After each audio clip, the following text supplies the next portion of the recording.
Were you, or were you not, on a gay cruise?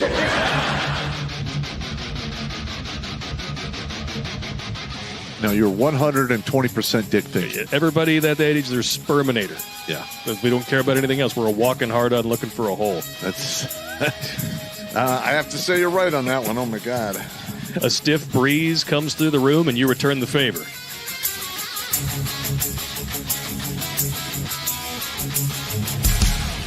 Got her in. Oh.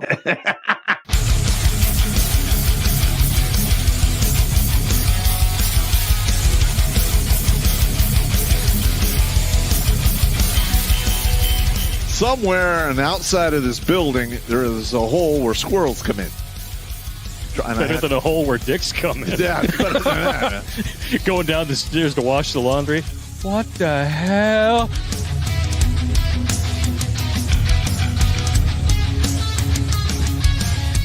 Shh. Pizza. Stop! Stop it now! I order you to stop! I'm still touching myself.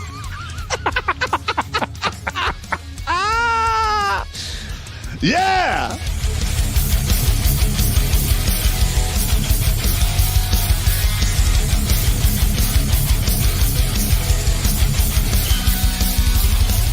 All young bitches want to do is pop pills, smoke weed, get drunk, lay around, suck dick, eat hot Cheetos, charge they phone, get a sew and weave, twerk, be bisexual, eat McDonald's, wash they pussy in the sink, lie, take selfies, and talk shit through Wi-Fi because they phone never on.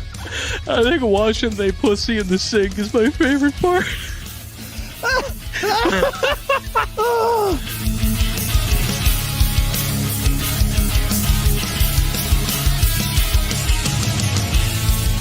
The Vietnamese trade in dongs.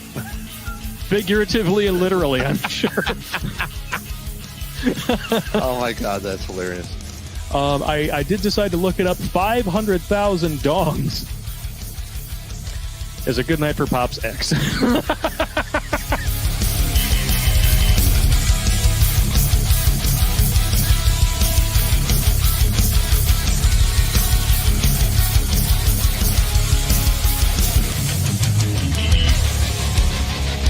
Like most women, he's an emotional thinker. Good God. I mean, that's part of the problem we're having now in our society is we have a bunch of emotional thinkers that want the world to, to fall in line with their emotions. That's not... look, reality doesn't give a shit about emotions. It's my lived truth. Fuck your lived truth. No, it's not. It's your perspective. Kiss my ass.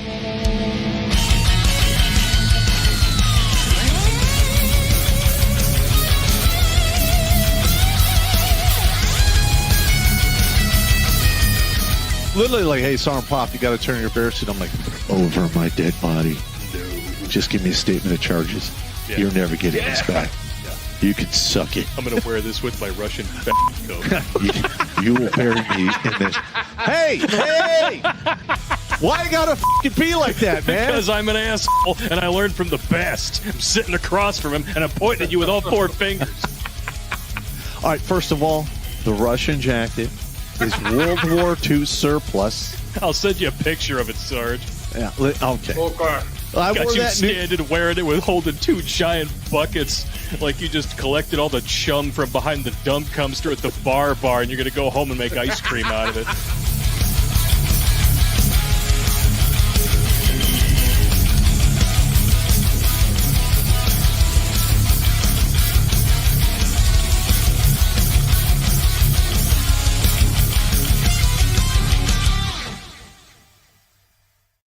What's up, savages? Terrence Pop here with another episode that actually is live from the lair. Today we're going to be talking about the January 6th craziness. And if you've been paying attention, FEBI has been filing lawsuits to avoid accountability. Now, we have almost 1,500 individuals who are involved so far with the FEBI and the lengths they went to basically steamroll these individuals. And we are in communication with one guy that was actually basically locked up for 4 years, but we have a situation with him. We have a couple other guys we're trying to track down, one of which, now this is just rumor control, who spent several years without even being arraigned, which is unacceptable, especially if you are at the federal level. That's usually done on purpose. Many of them did. Yeah, most of it is there to, break your morale and, make you take a plea. That's how the game works. All right, now,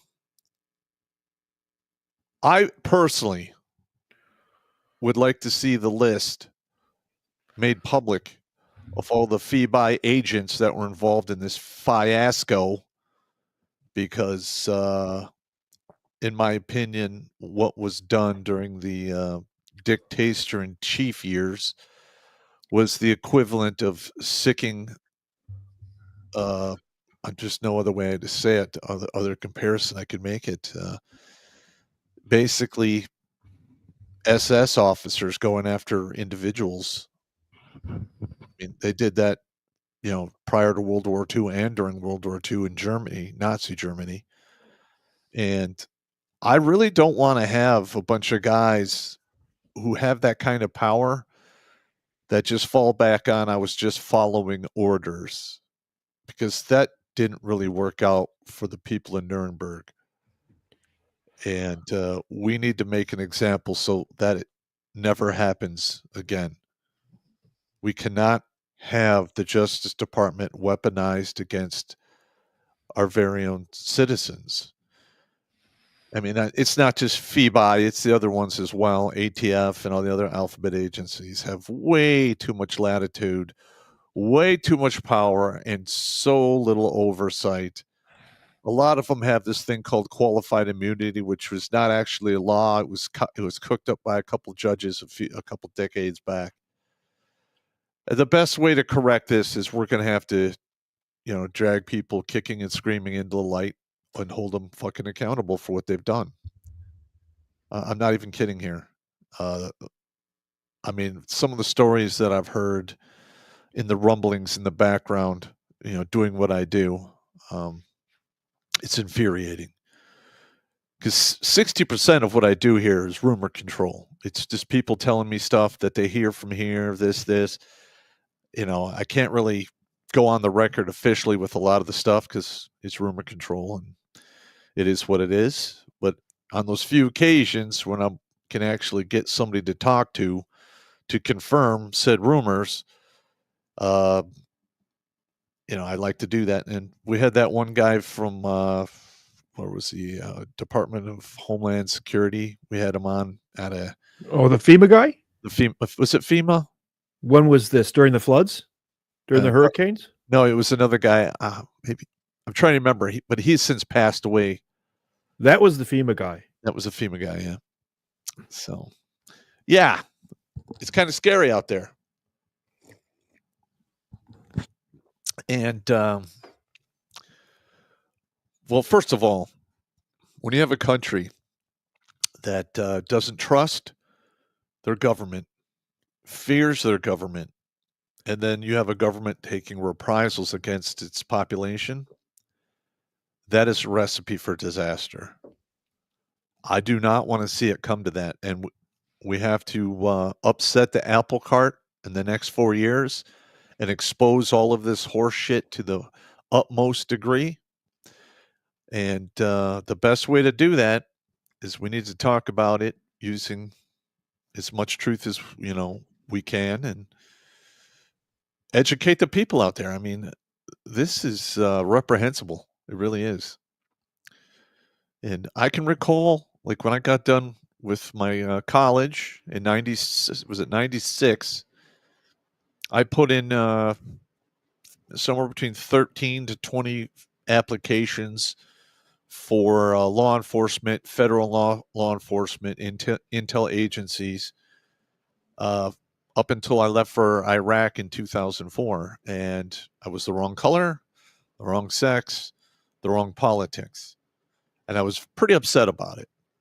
But looking back on it, I think it was the universe saying, "No, we got something else in store for you, Pop. We're not going to put you in that line of fire. And, yeah, it sucks right now, but, you'll see the favor we did for you down the road." And I'm seeing that. I'm pretty, I have a lot of gratitude.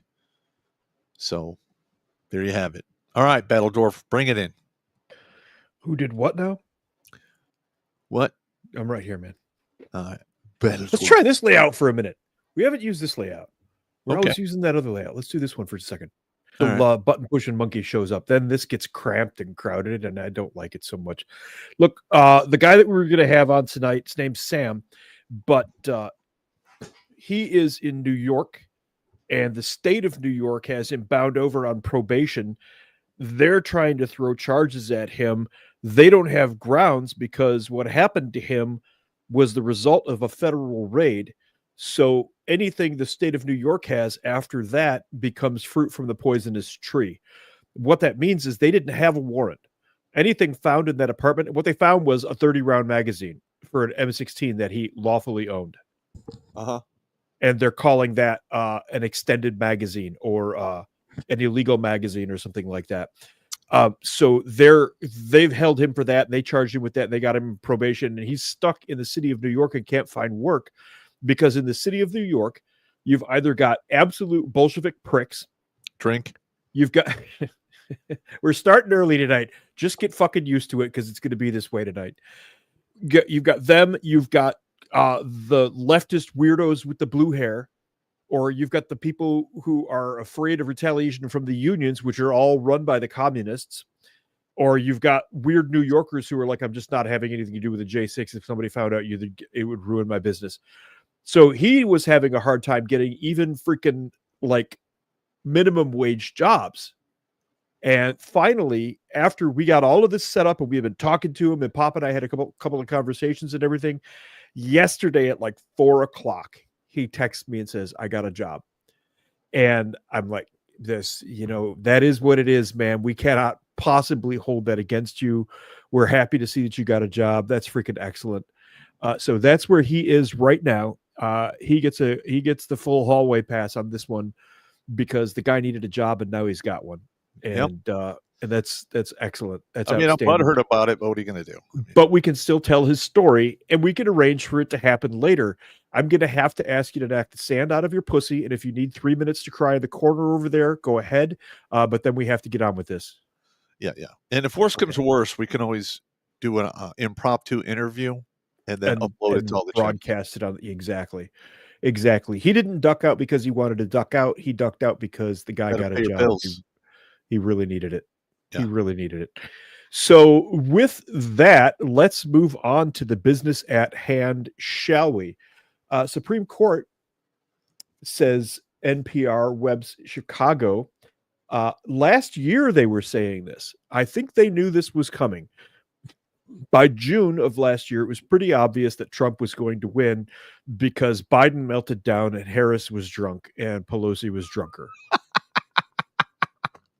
That was the saddest election campaign I've ever seen in my life. Have you ever seen anything like that?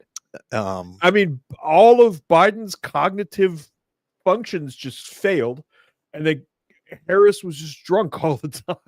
I'm going to be honest. Biden had been out of his mind. Oh yeah, I know. 2016. Mm-hmm.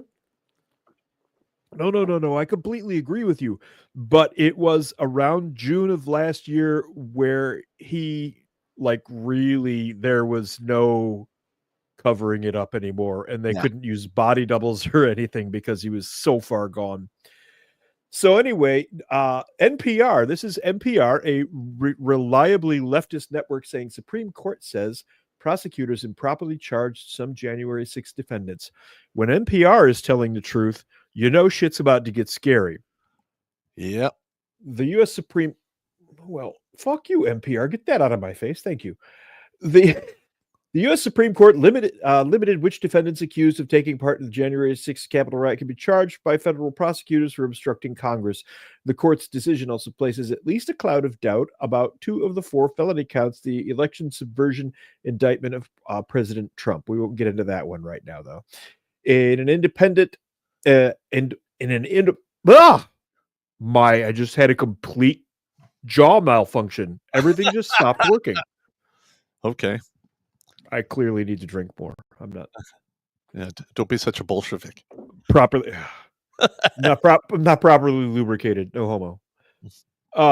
In an opinion by Chief Justice John Roberts, the court ruled that the government must establish that the defendant impaired the availability or integrity for use in an official proceeding of records, documents, objects, or other things used in an official proceeding. Prosecutors used a key criminal statute to prosecute more than 3 of the most violent participants in the riot. There was really no violence except by the FBI guys, just for the record. The statute had to, we know because we were fucking there. We had guys all over that. Yeah. There were guys on the ground that day. I think there was like somewhere between 5 and 8 guys who actually did some violent shit. Right. Yeah. Exactly. Exactly. But we'll see. The statute had 2 parts. The first part makes it a crime to corruptly alter or destroy documents and records related to an official proceeding. I don't know that they touched anything at all. One guy put his feet on Nancy Pelosi's desk.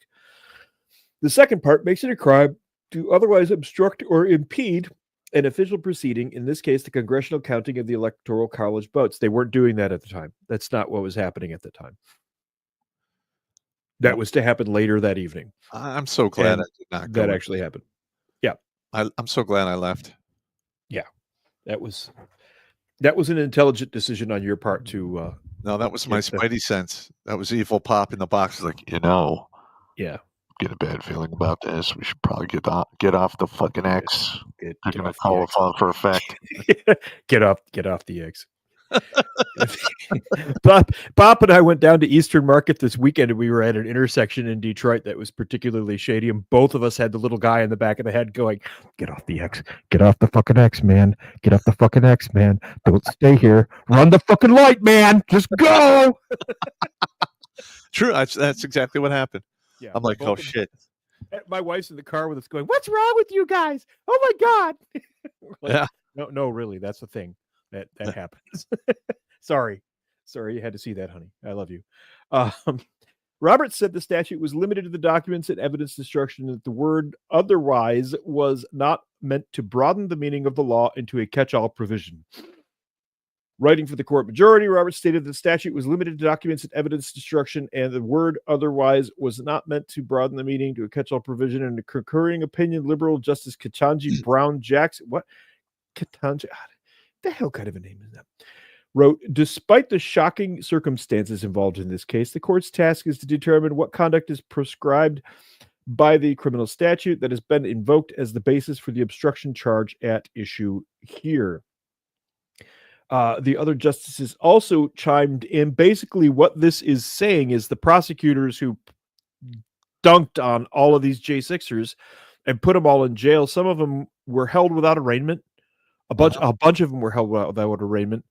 A bunch of them were held on bullshit charges and not given any due process at all. I mean, the violations of the 5th and 7th, and I could bring up all the various ones. 8th Amendment. The Bill of Rights violations in this were just egregious beyond all possible fucking imagination. And side note here, I actually had some lawyer friends that Steve and I know actually look in the federal system, and there's been no lawsuits filed as of yet against the Department of Justice. So we're going to try to get a lawyer on the show to go through, explain why and what hoops they have to go through before that can make that happen. Yeah, we're going to see if we could do that. I might know a couple of lawyers who might be able to do that. The one that I did know who could definitely do that died last year on February 13th. Yeah, he got the shot and he while we were doing the show, I got a phone call. Yeah. That would have been handy. Way to go, Doug. Way to screw our show, you fuck. He would have appreciated that. He would have not taken that as abusive or disrespectful or anything. He would have been happy that we told him off properly. So anyway, here is the fella that we're going to get on the show eventually, either directly or in the video. You got to share. I got it. I'm learning. I'm getting better at this. This is Sam, and this is called Through the Fire. My story is a patriot jailed by my own government. I am going to read quite a bit of this because you people have to hear this stuff. This is firsthand stuff. I heard this from him during a couple of phone calls, and he went through. How many times? I talked to him twice for about 20 minutes. Yeah. Ish. Yeah. I had about an hour-long conversation with him at one point. He basically went through, for those of you military folk out there, imagine a 4-year-long sea-level SEER course. Yeah, it's got to suck. That is the maximum kick in the balls. I did the 10-day course, and the 10-day course was annoying as hell. You came out at the end of it going, I'm not doing that again. Yeah. This was 4 years of being gaslit, diesel therapied, abused, cells with shit and blood in the corner of the cell, like all over the cell, moved around at random, the whole 9 yards. Let's get on with a bit of this here. On January 20th, 2021, I was arrested at gunpoint by about 30 armed FBI agents. This is one dude, and he was going out in the morning to get coffee. 30 FBI agents armed in fucking armor. You can see them in the photo down here. This is what they did to the guy. As I was heading out of my apartment to grab a bacon, egg, and cheese sandwich on a hard roll with a dash of hot sauce and a black coffee, I was suddenly taken aback. It's Several very men. specific. What? It's very specific. It's as we know, You'll never forget when something like that fucking happens, there are details that stick in your fucking head forever that you can't get out of your head, and you're like, why am I remembering that one pencil over there in the Yeah, you're right. Everything around you is blowing up, and all you can think of is that blue pencil that was sitting in the cup on the random Yeah. Yeah, you're correct. Anyway, several men in camouflage BDUs, heavily armed, wearing body armor, yelled commands at me, pointing military-grade weapons at my head while sprinting toward me. They acted as if they were arresting an ISIS terrorist cell or a jihadist instead of an unarmed patriot walking to get a breakfast sandwich. Oh, the hell's wrong with me? Early in the morning in Manhattan. I know it's wrong. I've got a jacked up sinus and it impairs my breathing. They ordered me to lie down, secure my hands with zip ties, and told me to stand up. They placed a COVID-19 N95 mask on my face. Glancing over my shoulder, I spotted a young blonde woman on the ground floor apartment. Her expression was chilling, with one of the most wicked, sinister smiles I've ever encountered. There's another detail that you only remember in shit like this. Yeah. She was holding her cell phone, filming me with one hand, while her other hand was poised near her mouth, twisted into a Cheshire cat-like grin. Something tells me that woman needs help.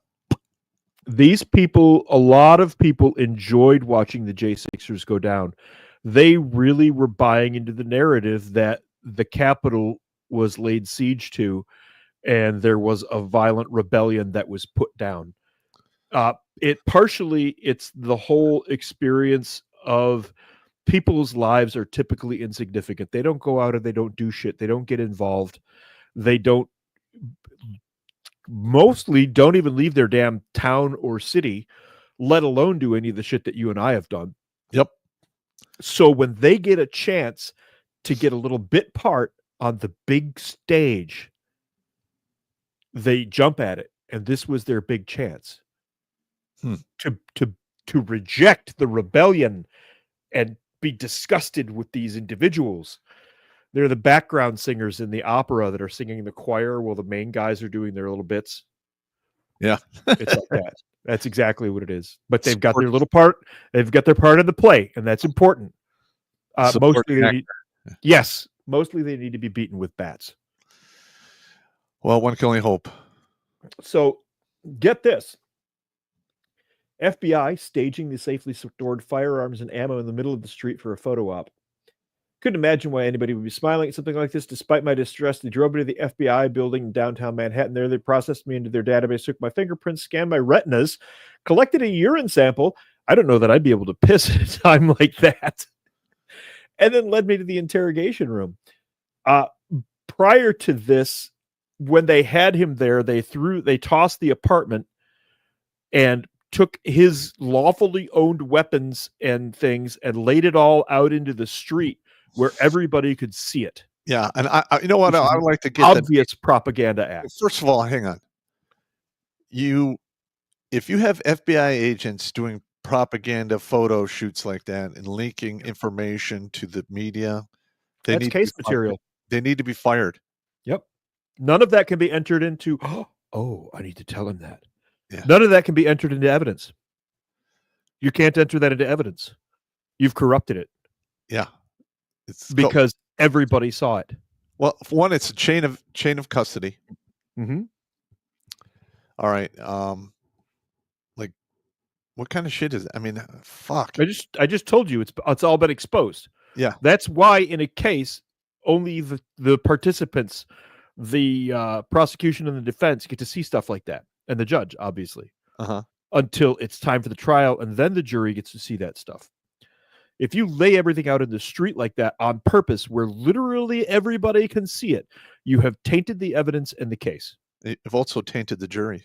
Yeah, there's no reasonable expectation of an unbiased jury in that particular case. So, Sam, if you're listening to any of this, that is a point that needs to be brought up. When they laid out all of your belongings in the street where everybody could see them and took pictures that everybody could see, that's tainting the evidence. I forget what the exact specific legal term is, and I'm certain there is one, but I know you need to look into that. That's a bad one. Also, I'm just curious here.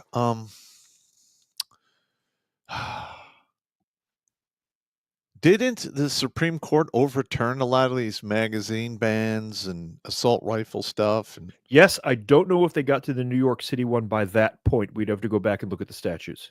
Okay, but what I'm saying is, if the Supreme Court has already said that, those laws are unconstitutional, then how the hell is New York City getting away charging them with this shit?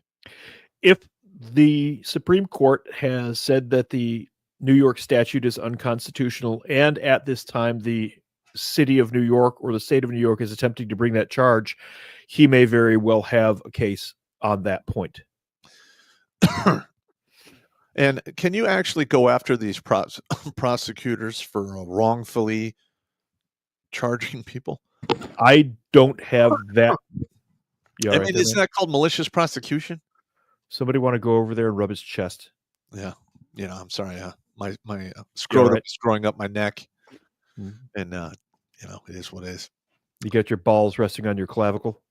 Yeah, pretty much. I went and worked out today and I'm a little. Okay. Yeah, I get you. I don't know enough about criminal law to be able to opine correctly on that, so I am going to decline to opine. Well, we're not lawyers. I'm just giving. Clearly. I'm just saying that's. I can opine all day. You can give your opinion on anything you want. I just can't sit here and say, yes, this is the law and here is what you should do. That's lawyering. That's what I can't do. What I can do is say it's my opinion that, based on my former knowledge, this. Listen, if we have any attorneys out there who watch this show and want to actually get involved in the patriotic struggle, send us an email to redonkulas12@gmail.com. We'd love to have you on. And another thing is, if we have any therapists, head doctors, psychiatrists who watch the show or recommend it to their patients, send us an email, redonkulas12@gmail.com, because we are trying to actually write a grant to get some funding for this show to really ramp it up. Oh yeah, I found all the grant writing stuff. I know how to do all that. If anybody knows how to do that, we need the help. But the thing is, if we have actual psychiatrists and therapists who actually recommend our stuff to their patients for, anti self-deletion therapy, that would go a long way to helping us secure funding. Yeah. Because we're, absolutely, we always are running the banner at the bottom of the thing like we always do. We're getting hammered, demonetized, and it's getting pretty stupid. So there you go. Give the speech while we're here. Just do it. All right. Rip the Band-Aid off. We've been demonetized beyond all rhyme and reason. This show used to make anywhere between $4,000 and $6,000 just on advertising a month, and YouTube alone. And we've been cut down to roughly 10% of that. Even though if you go to our stuff, they still run the same amount of commercials on everything. They're just cutting us out of the loop. It is what it is. and it's getting to the point of lunacy. And like, the show is not cheap, it's not free, and I've been subsidizing this out of my own pocket for about 3 or 4 years now.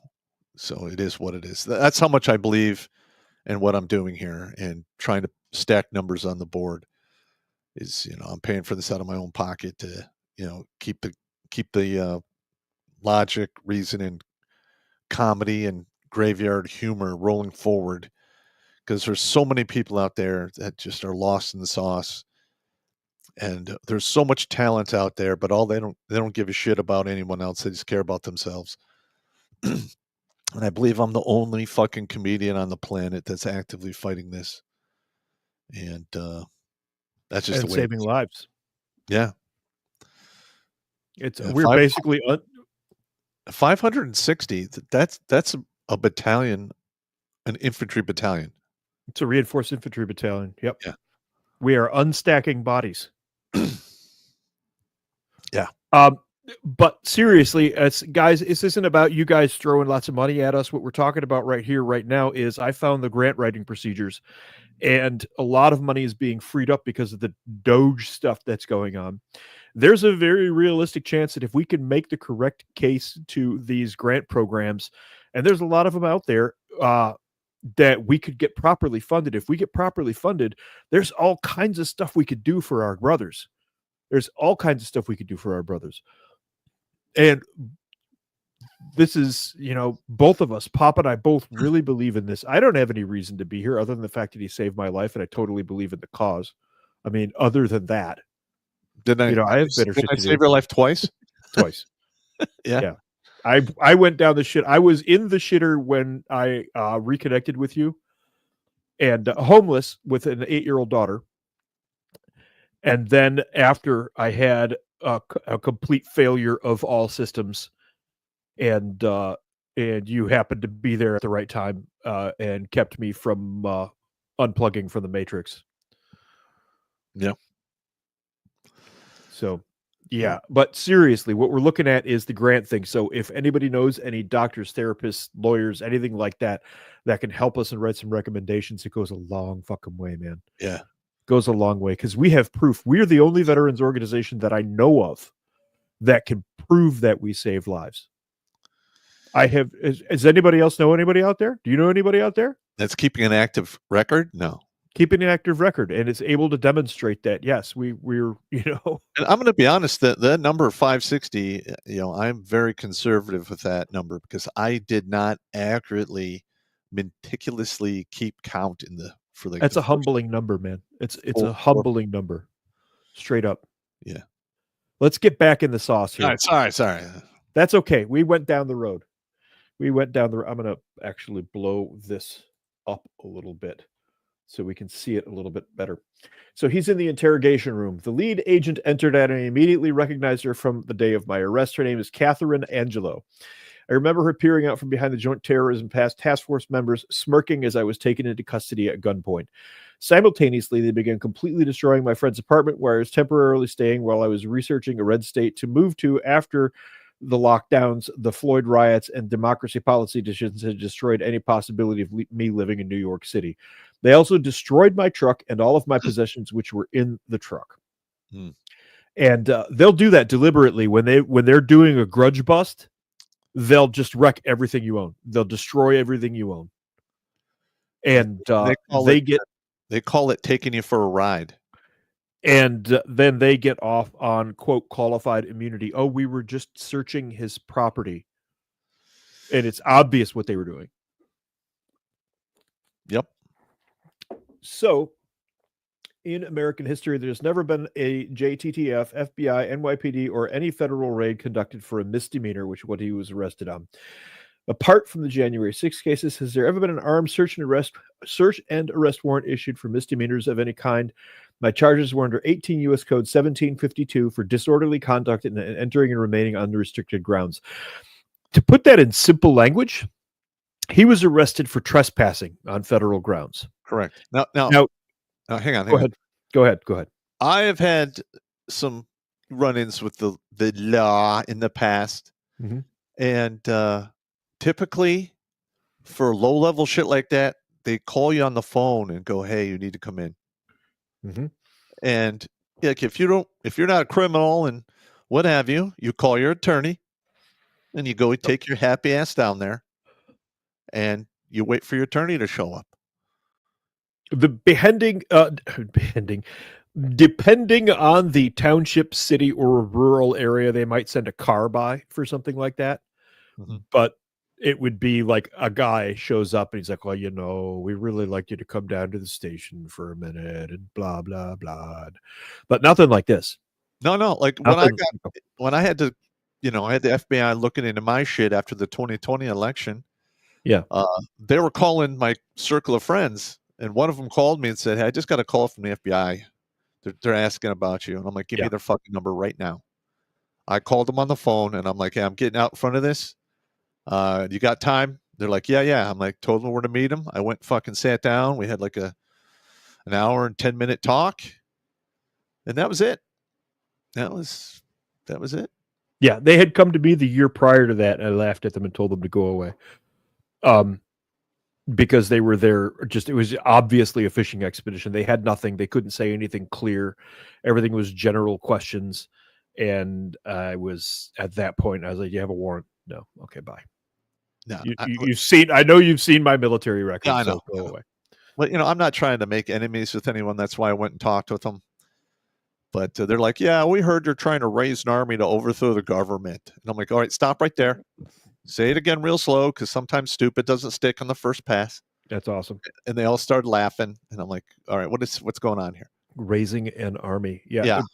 The Redonkulas Regiment sounds like a threatening upstate militia that is in the deep woods there. Well, I was putting together a prepper group. So what? It's not against law. I gave it a offensive name. So,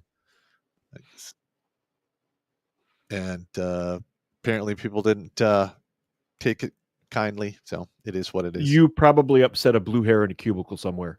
Maybe is my guess on that one there. Mhm. So anyway, Sam says, "I consulted Grok and Google's AI, which indicated that the typical procedure for issuing misdemeanor charges involves a summons," which is exactly what you just said.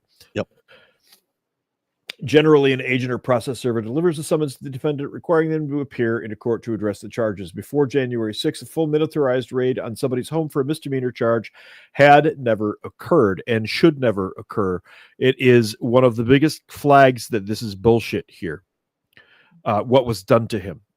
It is absolutely insane. This is the clear Stasi. Yeah. And listen, every single one of those FBI agents needs to be given their walking papers. They need to be given their walking papers, and every supervisor above them for 3 levels up needs to be brought up on charges. Yes. Because that is a clear abuse of power.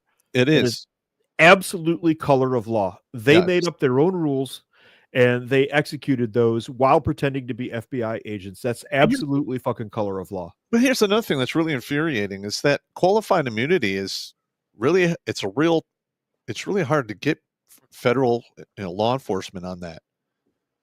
Like city and county and state law enforcement, you have maybe a 20 to 30%. I think most of America is done hearing that. Yeah. I think most of America is done hearing that. We're through with this qualified immunity thing. These federal supervisors need to be brought up on very serious charges, to include, in several cases, sedition. That's an entirely different show. I can make a case for sedition against most of the upper level management of most of the federal criminal organizations. Like when I was doing research for the links for this show, every single individual that has been arrested, prosecuted, their name is on a wiki page. I would like to see every law enforcement individual involved in this, Stasi horse shit, have their names put on a wiki page as well, so we can all know who did what to who. I'll build me a Death Star. I'll build one of those damn Death Stars that I build. The maps, the hyper involved maps that shows everybody. Yeah. We need to start doing that. I don't have a lot of social media accounts for a reason. It is an old habit. I did have Facebook until like 2012, and I'm like, why am I using this? I really need to not be here.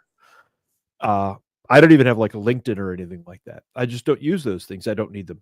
But here's the thing: is the FBI leaked all kinds of shit in regards to Trump and other people to the press. Turn around is fair play. Yeah. Oh, absolutely. I'm pretty sure there are some people that work within those organizations that are highly patriotic that could easily.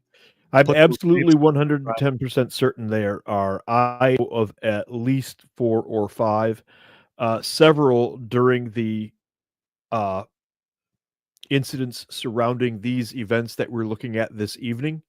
Were actually close to the circles that we were participating in. But here's my thing, though. Is these individuals who've been caught up in this January 6th stuff? Yeah. All right. Their names have been dragged through the mud. Yes. They've been lives have been destroyed. Publicly shamed, and basically had their lives trashed. I think it's totally fair to have the agents who were responsible for all that have their names publicly out there as well. I agree 110%. I don't want to see any violence or anything. Look, I thought I had it bad when I had my life destroyed and my reputation ruined over a piece of ass. This is way beyond that. That's what? It's expensive ass. It's very expensive. That's millions of dollars at this point. Yeah. Because I would have been a contractor and I would have been earning mid to high 6 digits. And you'd have a pension by now. And I would have a pension by now. So yeah, it's a very, very, very expensive incident. Yeah. But it's nothing compared to this. It's nothing compared to the level of betrayal that's in this here. I was taken down over a piece of poontang. These guys' lives were destroyed because we've got a government that's so damn corrupt now. It's insane.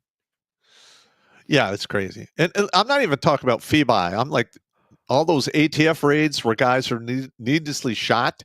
Yes. Like all of the agents involved in that need to be, brought to justice. This guy, Sam's lucky he didn't get fucking shot. Yeah. Honest to God, he's lucky he didn't get shot. Like if it was me, they were looking for an excuse. With my health problems, like they get underneath and get it. I wouldn't be able to. I'd have to walk to the wall and put my hands on there because like I'm fucked up 3 ways to Sunday. So, I mean, that's. I would just have to tell you, you're going to have to give me a minute. It's just going to be slow. I'll do what you want, but it's going to take a minute. Yeah. Because all I would need is for like my right hip to collapse, so it looks like my body is turning to reach for a weapon or something, and then it'd be get all smoked. done. Yeah, and this was done for the pure purpose of intimidation. Yes, this is entirely intimidation, especially the way they took people down in the middle of the street and then laid all of their stuff out in the street afterward. That is absolutely 110% intimidation, which makes it further color of law. Correct. Because now you're just doing it to terrify people. So let's get on with Sam's story here. If law enforcement conducts a raid on someone's home for a misdemeanor and it's later proven that the action was tainted by police misconduct, you're at fruit of the poisonous tree. Several constitutional rights might be violated. No, Sam, several constitutional rights have been violated. Okay, there's no might here, man. You've got this dead nuts on, I'm telling you. Fourth Amendment, protection against unreasonable searches and seizures. Fourth Amendment states the right of the people to be secure their persons, houses, papers, and effects against unreasonable searches and seizures shall not be violated. Shall is an important word. Shall not be violated. No warrants shall issue, but upon probable cause. The state of New York had no probable cause and issued no warrants against Sam, but they're trying him for things found by a federal raid. Supported by oath or affirmation, and particularly describing the place to be searched and the persons or things to be seized. That never happened. A raid without a legitimate basis, especially one influenced by misconduct, could be deemed as unreasonable search and seizure. It is deemed unreasonable search and seizure. It is also fruit from the poisonous tree. None of that evidence can be submitted. Misconduct such as planting evidence, lying to secure a warrant, or executing a warrant with excessive force or outside its scope would directly contravene this amendment.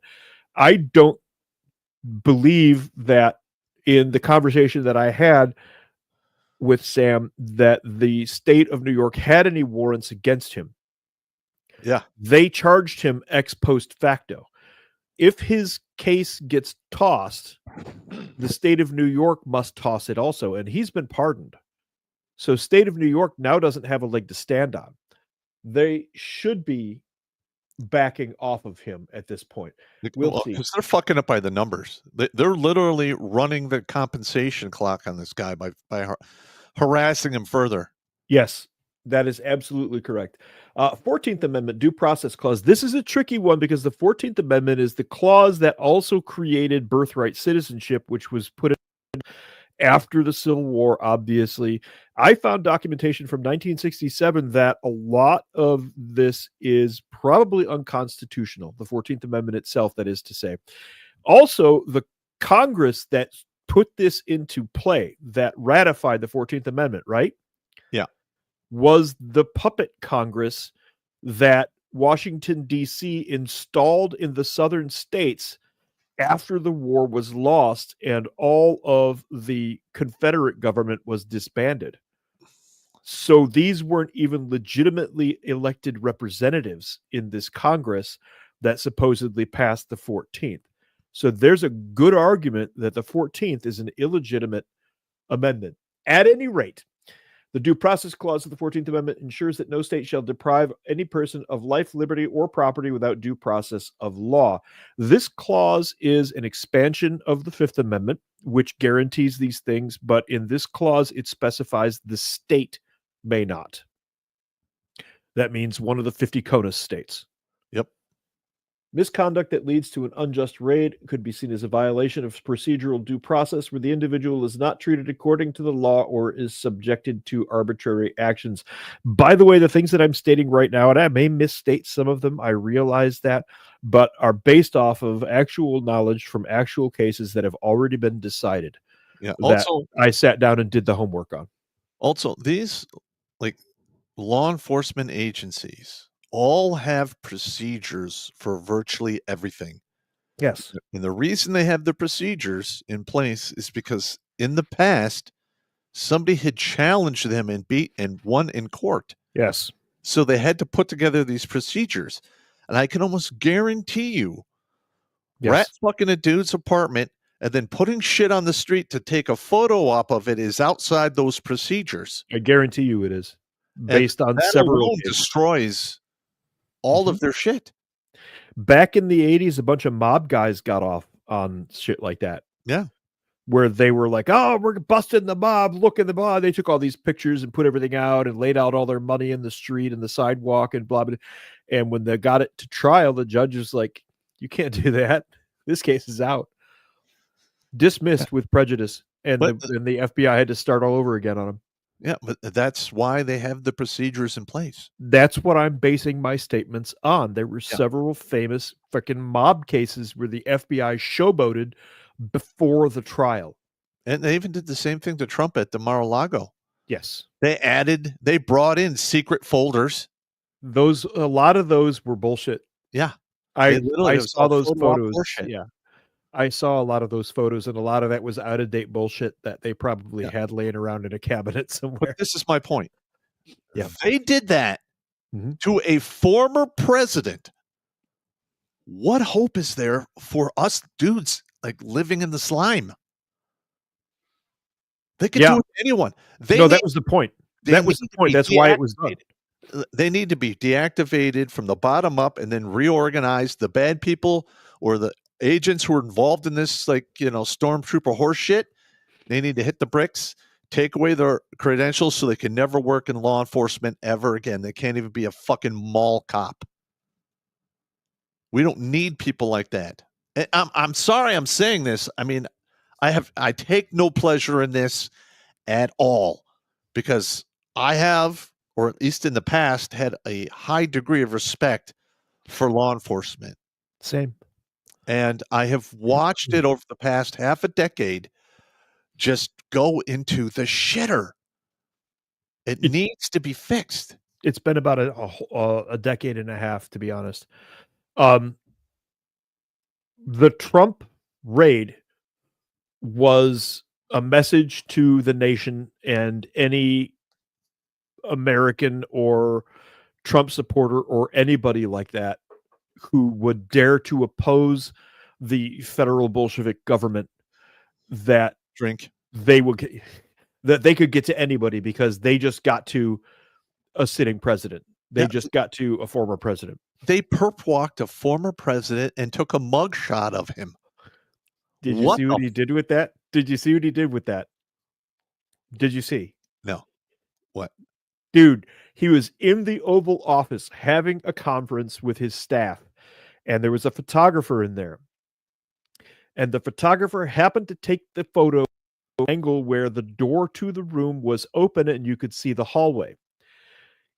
He framed his fucking mugshot in a gold frame and hung it in the hallway just outside the fucking Oval Office. Yeah! That is points for days, man. It's like putting your hands up in a roller coaster when you're crashing in an airplane. Like, yeah! He's got his mugshot in the hallway of the Oval Office. Dude. Like displayed in plain sight as a badge of fucking honor. And it is just so awesome. The photo was so perfect because you could see it in the background. It's like, oh wow. He gives no fucks at all. Listen, he has zero fucks for these people. I take no pleasure in saying these things, but it's out of control, man. It's out of control. It needs to be, in my opinion, you need to disassemble it and put it back together and take out all the defective parts. This is going to cause a lot of people's brains to malfunction. Well, I know we've got some people in the audience who will understand what I'm about to say. This is hard for a lot of people to wrap their head around, but there's a bunch of stuff that you need to read, including the Act of 1871. Washington, D.C. is and always has been its own government. It has its own laws. It has its own rules. It has its own statutes, everything. Washington, D.C. is basically a government within the United States of its own. I'll do a show on it one night. It's the damn laws. Yeah. It's part of U.S. code. Yeah, and I just filmed a zombie apocalypse in regards to the Night of the Long Knives. It's going to come. There's just there's too much corruption. They can't. Yeah. They're going to have to come after these people and prosecute them. Yeah. Representatives, senators alike. Yep. If they're part of the fraud, waste, and abuse, they need to get perp walked. Mugshotted. We've gone down the rabbit hole again. Fortunately, it is a rabbit hole parallel to our story here, so it's not quite as bad. It's not as bad as some of our rabbit holes have been in the past. But let's get back on track. Okay. The Fifth Amendment, protection against self-incrimination, double jeopardy.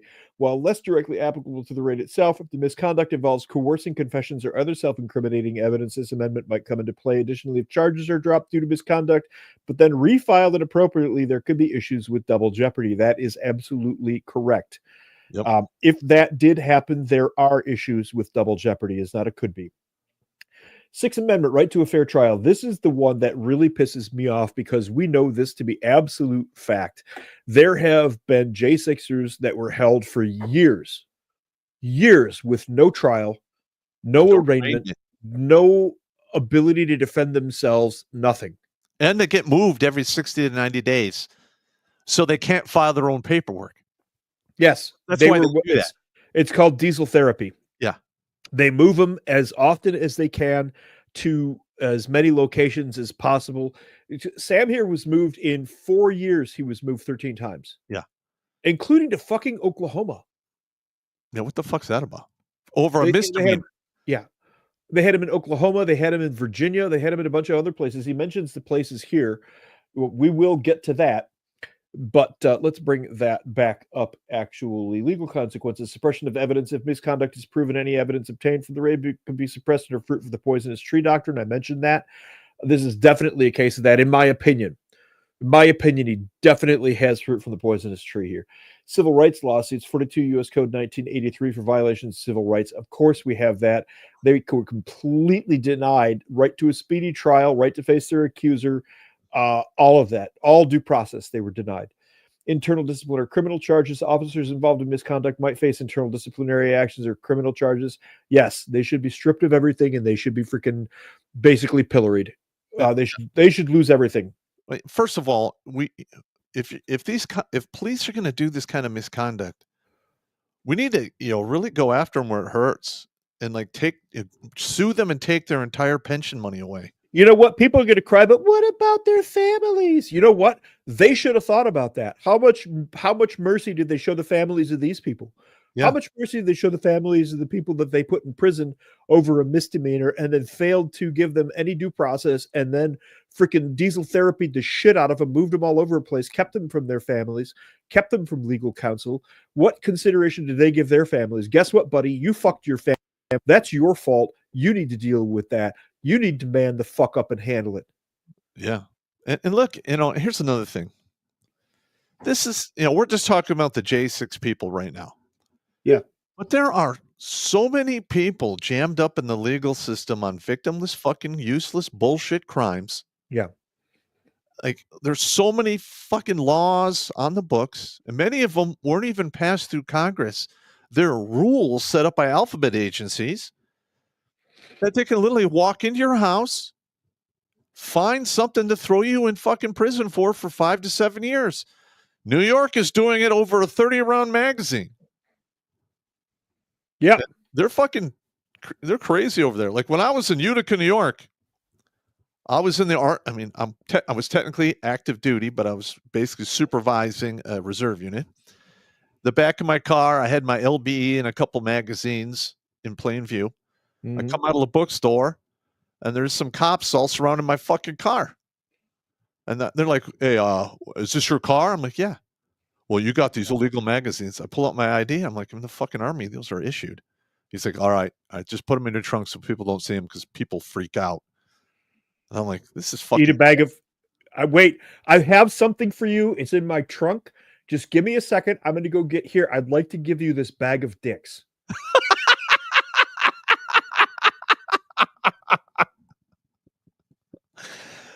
But I mean, I would have gone so far as in that situation, if that happened to me one time when I was somewhere like New York, if that happened to me, I would have gone so far as to order a bag of chocolate dicks from some gay fucking candy shop and have them in the trunk just for that. Here's a bag of dicks for you to eat.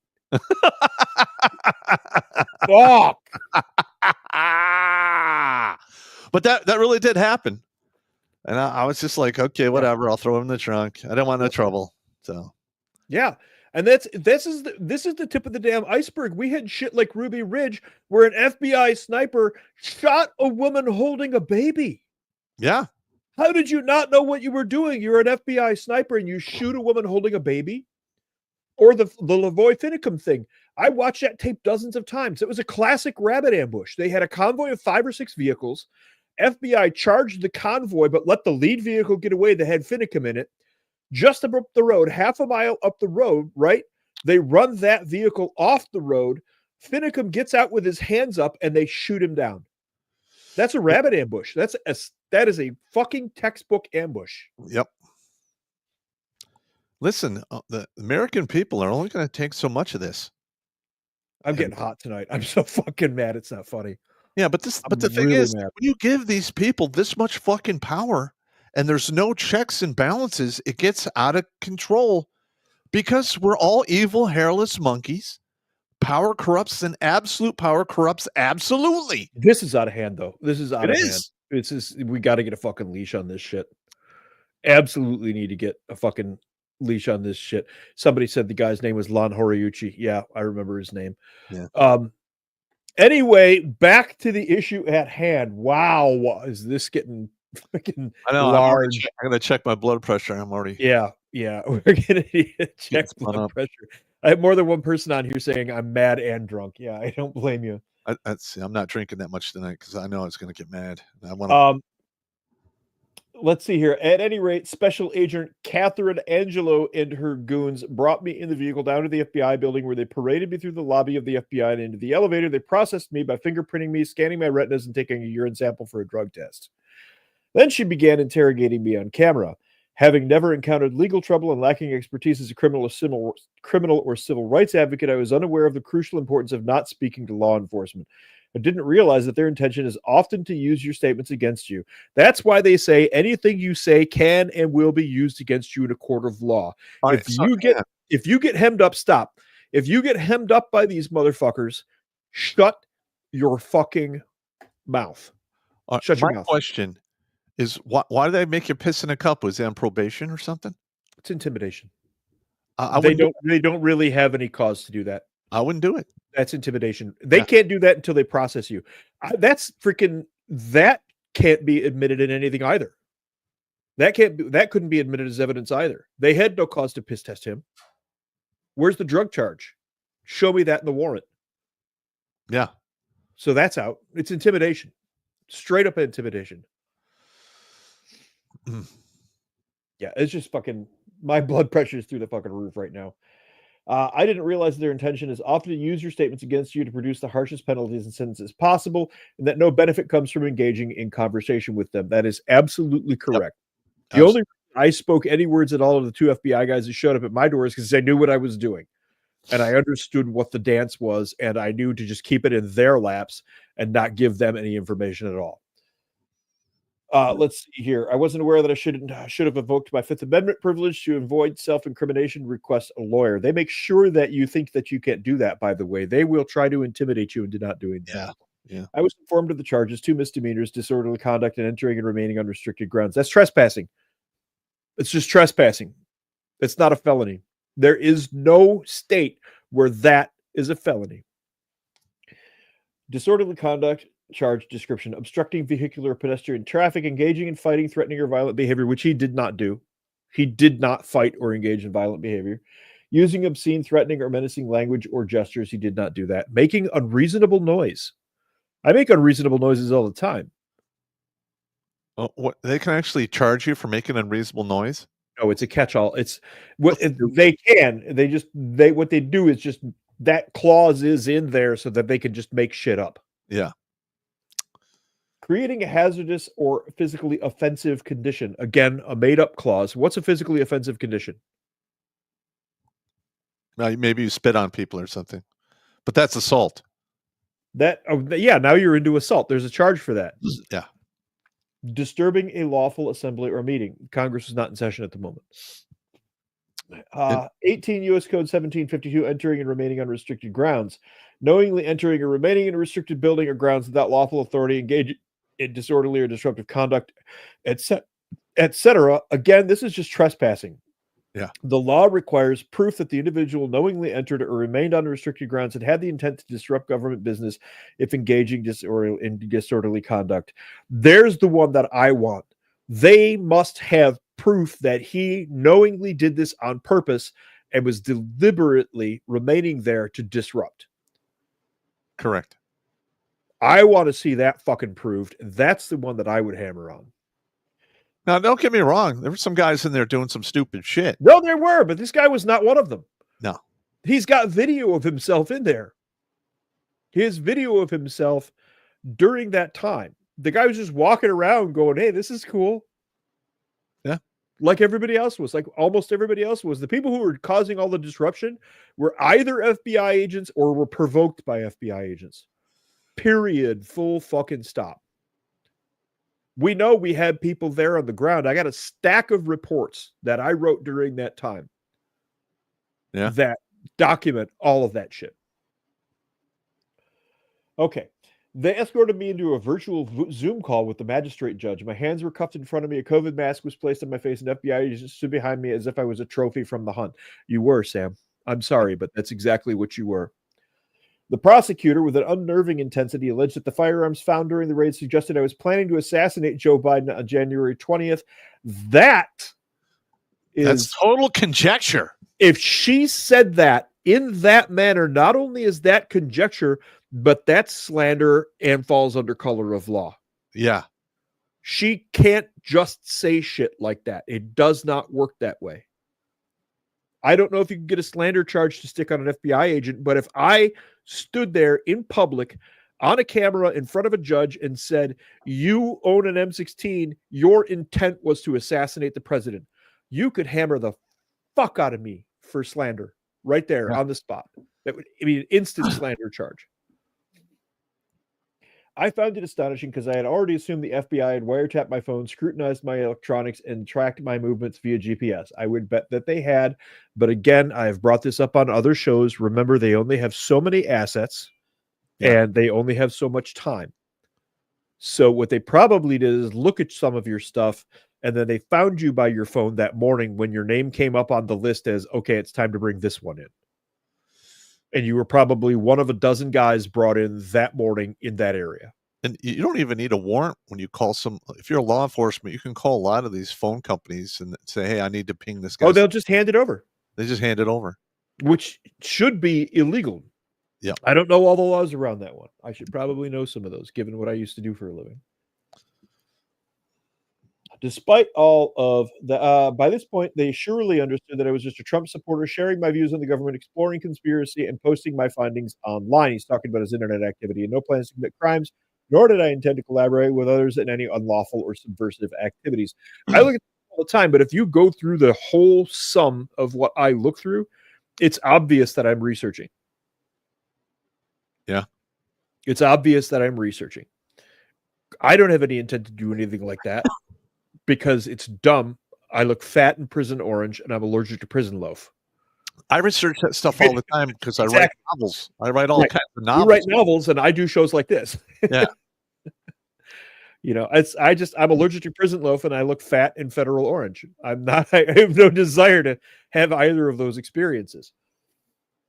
Despite all that, it was entirely ignored, and I found myself spiraling out of control in a Kafkaesque magistrate hearing. Excellent reference. You reference Kafka. I'm happy. Yeah. I'm happy. I'm literate, dude. I like books. He reviewed notes from my blog where I expressed my thoughts on pedophilia and its troubling presence in Washington, D.C. During the bail hearing, as he read my words, I felt a sense of pride. I thought, surely this judge will appreciate my efforts to speak out against the pedophiles in government. That's how that turned out. I was completely mistaken. They denied me bail, threatened harsher charges, and escorted me through heavy steel doors into the notorious MCC, which is all right. Stop right there. Stopping right there. All right. What justification did they have to deny you bail? Because I believe that you can actually go after the judge for that. This is a misdemeanor.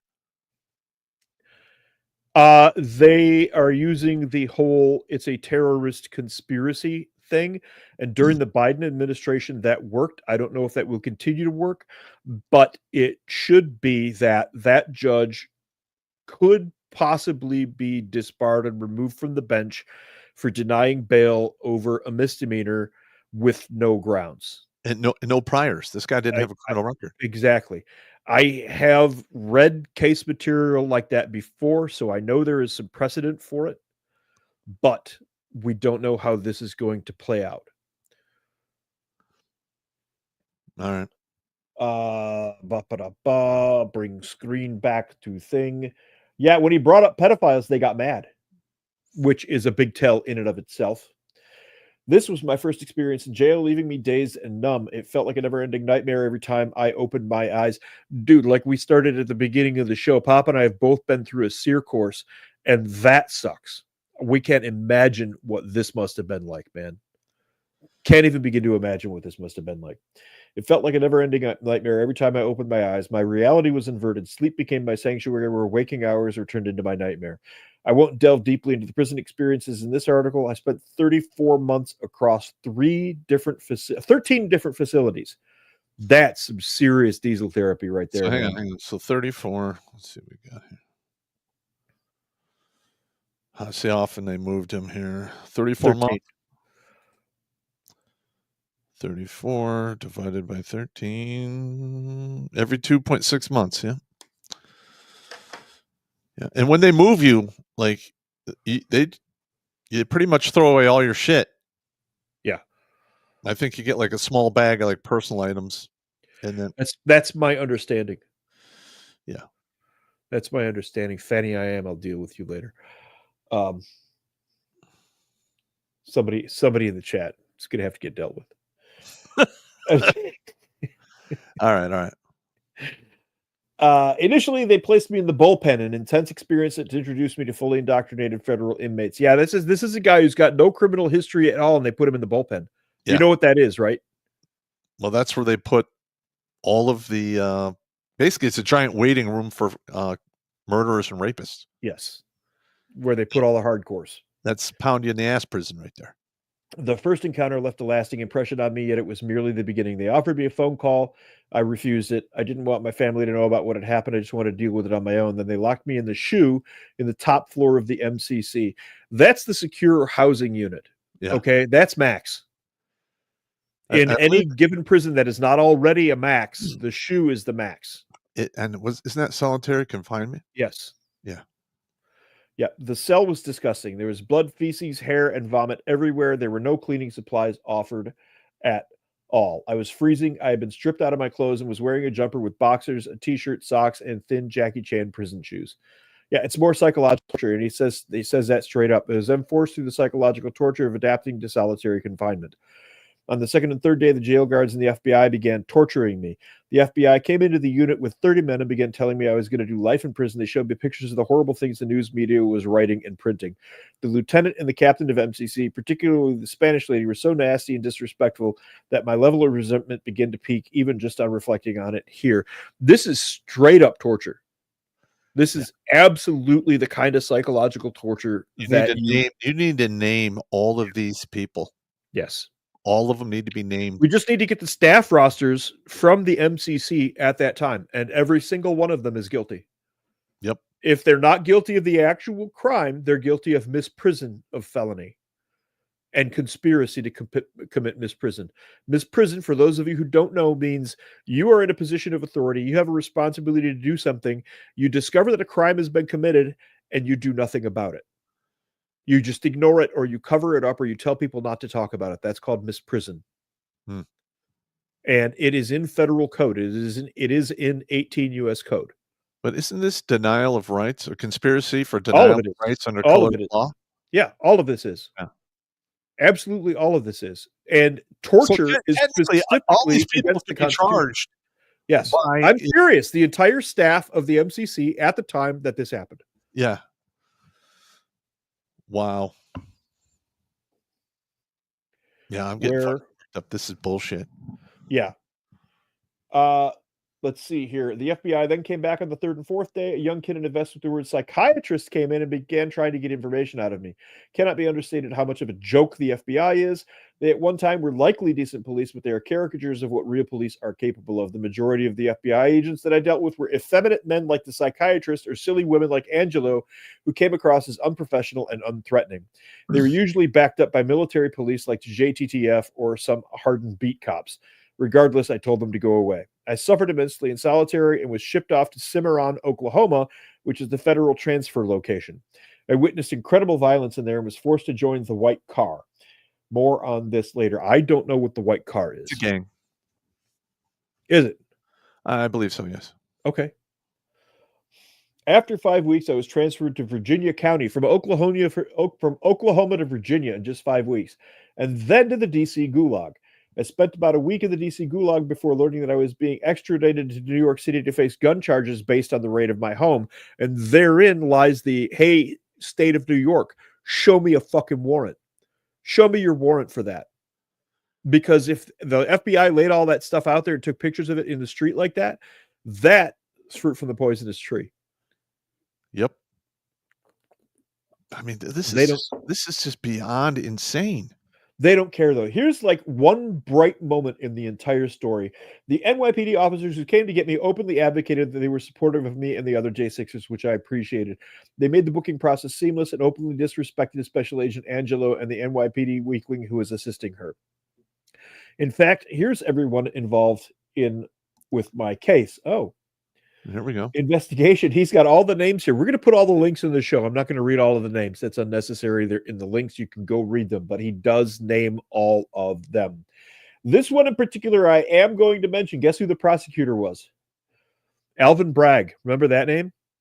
Mm-hmm. He's the one who filed charges against Trump, too. So this fat little fuck was high on power. Alvin Bragg was high on power. He went after Trump. He went after all of the J6ers. He tried to go after tons of different people on all kinds of things. He is absolutely one of the most corrupt individuals I have ever seen in my life. If you really want to read some horror stories, look up Alvin Bragg. So sentencing, Judge Robert Mandelbaum also is one of those. Here's a little bit on Bragg and how he chose to prosecute me over repeat violent offenders and illegal aliens. This is from the Daily Mail. Progressive Manhattan DA Alvin Bragg downgraded staggering 60% of felony cases to lesser charges last year amid fury over criminals being repeatedly released to roam the streets of the Big Apple. This was the guy. This was, and I'm just going to say it because it's the truth. This is a black prosecutor who got off on prosecuting white men and releasing black criminals. And when I say criminals, I'm not talking about some guy stealing hubcaps off of fucking cabs on Broadway. I'm talking about rapists. I'm talking about murderers. I'm talking about child molesters. I'm talking about women. Bragg was letting them all go. Yep. On the condition, of course, that they were black. He threw the book at any white person that came across his radar. Look, this is just that. There needs to be some retribution for this. This is insane. This is just straight up racism. If a white judge was doing this today, let's face it, whole cities would be burning. Whole cities would be burning. If a white judge was doing this to black men, whole cities would be burning right now. Bragg got away with this for years. Manhattan District Attorney Alvin Bragg has downgraded a staggering 60% of felony cases to lesser charges in the last year. The progressive DA reduced 938 of the most serious charged in 2023, 834 of which were brought down to misdemeanors. Under Bragg, the percentage of felonies downgraded has increased to 60, up from 53% under his predecessor. Bragg's team defended the figures, stating that the office's performance is on par with other New York boroughs. Really? Wow. Wow. That's 3 criminals a day. That's 3 rapists a day. That's 3 murderers a day. Damn. These 2 beauties above here are on the left are Wasim Awawda. I'm good at languages and I can't pronounce this guy's last name. And Sadiq Teague on the right. Awawada is seen wearing a Palestinian shirt, was part of a gang assault on a Jewish man in Times Square where he beat him with a group of Palestinian friends with a metal cane, simply for being Jewish. He said, as reported by the New York Post articles sourced above, I would do it again. Bragg reduced his charges to a misdemeanor, resulting in a 6-month-long prison sentence. Teague's situation is more pertinent to my case, as seen above on the right. He posted "fuck New York" and other profanity-filled rants just before his arrest, revealing his violent and unstable nature. He faced the same charges as I did: criminal possession of a weapon in the second degree. Despite the fact that my rifle was securely stored in a case in the apartment while I went out for a sandwich, in contrast, he was carrying it on the train with a gas mask in a bag. Because that doesn't look like intent at all. No. Bragg ultimately dropped his charges, and later he was killed and shot and killed in a gang-related shootout. He plans to write more. Sam plans to write more in-depth articles on Alvin Bragg at a later time. Bragg initially requested a $400,000 bail and a 15-year prison sentence for Sam. We negotiated the bail down to $250,000, which allowed me to bond out. From March 21 to April 22, I worked tirelessly 7 days a week as a mover and a handyman. During this time, I was unable to share anything online or defend myself publicly, as any statements could be used against me in my pending sentencing. That is smart. Yes, my phone was constantly tapped, text messages were read, and FBI agents probably followed me at all times. You are correct, sir. As much as they would have been able to, they would have been doing those things. At the very least, your messages and phone traffic would have been archived. I was advised not to discuss legal fees in detail, but I must express that looking back, the fees paid for a plea deal felt excessively high. You shouldn't have taken a plea deal. Yeah, I agree. In January 2021, fine, but everything, we can armchair quarterback from 4 years after the fact. Yeah, I know. In the moment, it must have looked good to him. I get it.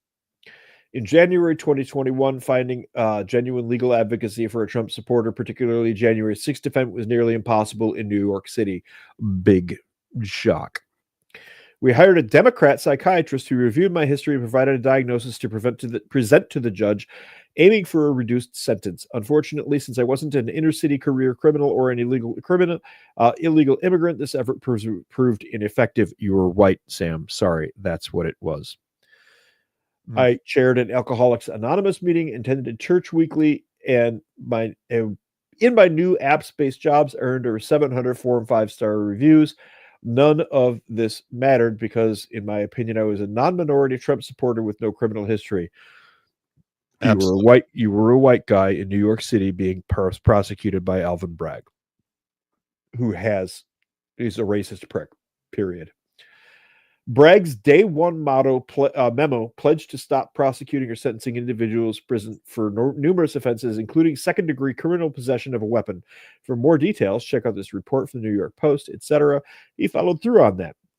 In his now infamous day one memo, Bragg set out a number of controversial directives, such as non-prosecution of crimes, including resisting arrest, trespassing, fare evasion, and prostitution. Bragg's office would broadly reduce charges for crimes, including knife-point robbery, commercial and some residential burglaries, weapons possession, and low-level drug dealing. There would be no presumption of jail time for almost any crime, and sentences of life without parole would be banned, even for cop killers, barring special. Wow.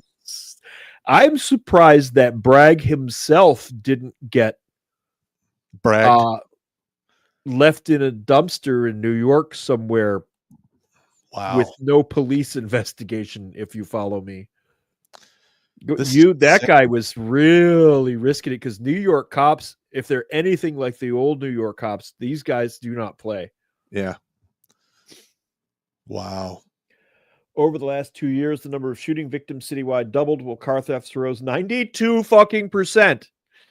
Murders rose by almost half in 2020 and rose again, even as clearance rates for murders. This is a long history of what Bragg did before he got around to prosecuting Sam. Here's a picture of Sam here, sentencing day for the Trump supporter who dared to exercise his First and Second Amendment rights in New York City.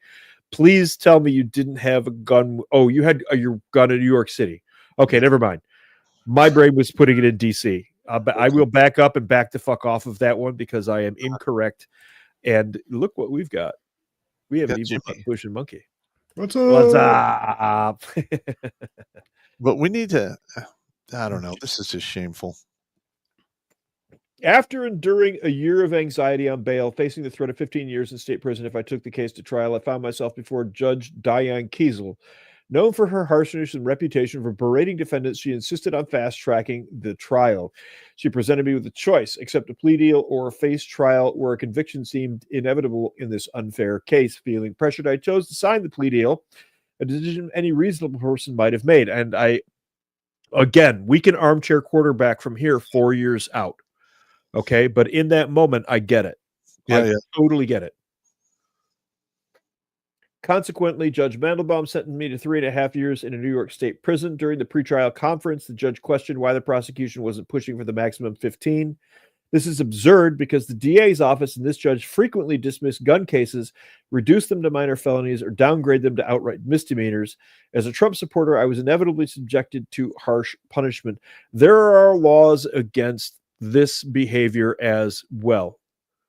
I can't cite them off the top of my head, but I know that these laws exist. I'm sorry. Trump needs to cut New York State completely off of all federal funds. This is just over the top. It's not just New York. This is going on in Illinois. I know. And a bunch of other states as well. The blue hellhole cities, the blue hellhole states, just cut them off. Just fuck you. I agree. They'll implode, because they're already like massively in debt. They're already completely Bolshevik governments from top to bottom. Yep. Okay. There, I said it. Bolsheviks. Bolsheviks. Now drink. Yeah. See, Jimmy, you hit the button, because I was going to say the word Bolshevik a couple more times and get a couple more Bolshevik references in. Well, where's the button? Here it is. Bolsheviks. No, don't say it. Bolsheviks. No, please stop. Bolsheviks. It's showtime.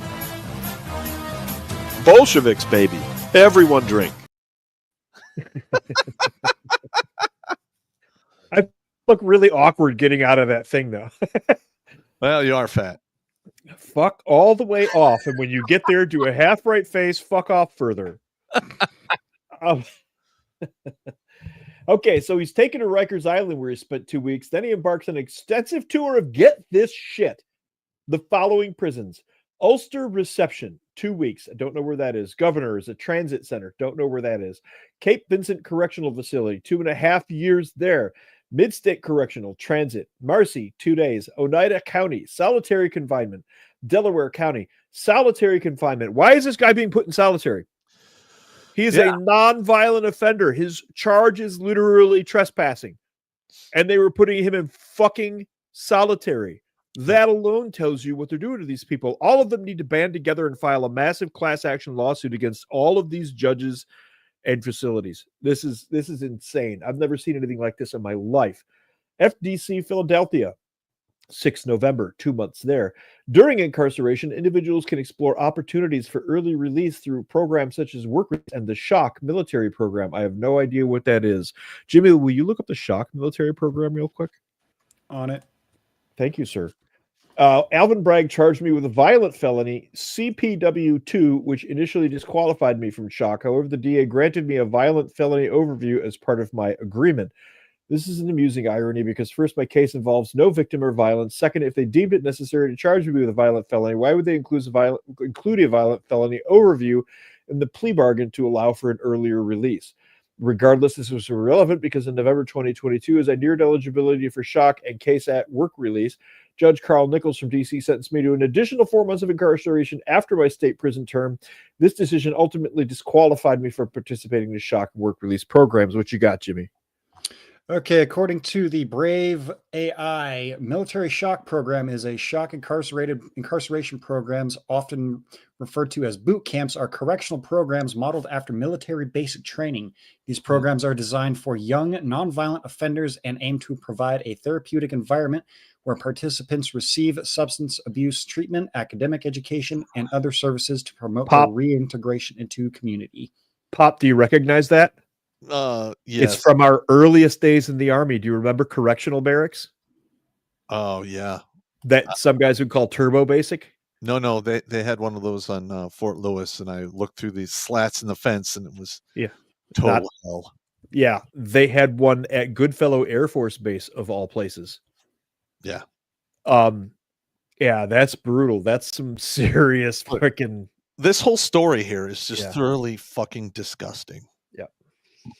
I just can't believe they get away with this shit. They got away with it because nobody tries to stop them. There is nothing to stop these people from doing this stuff, or there wasn't.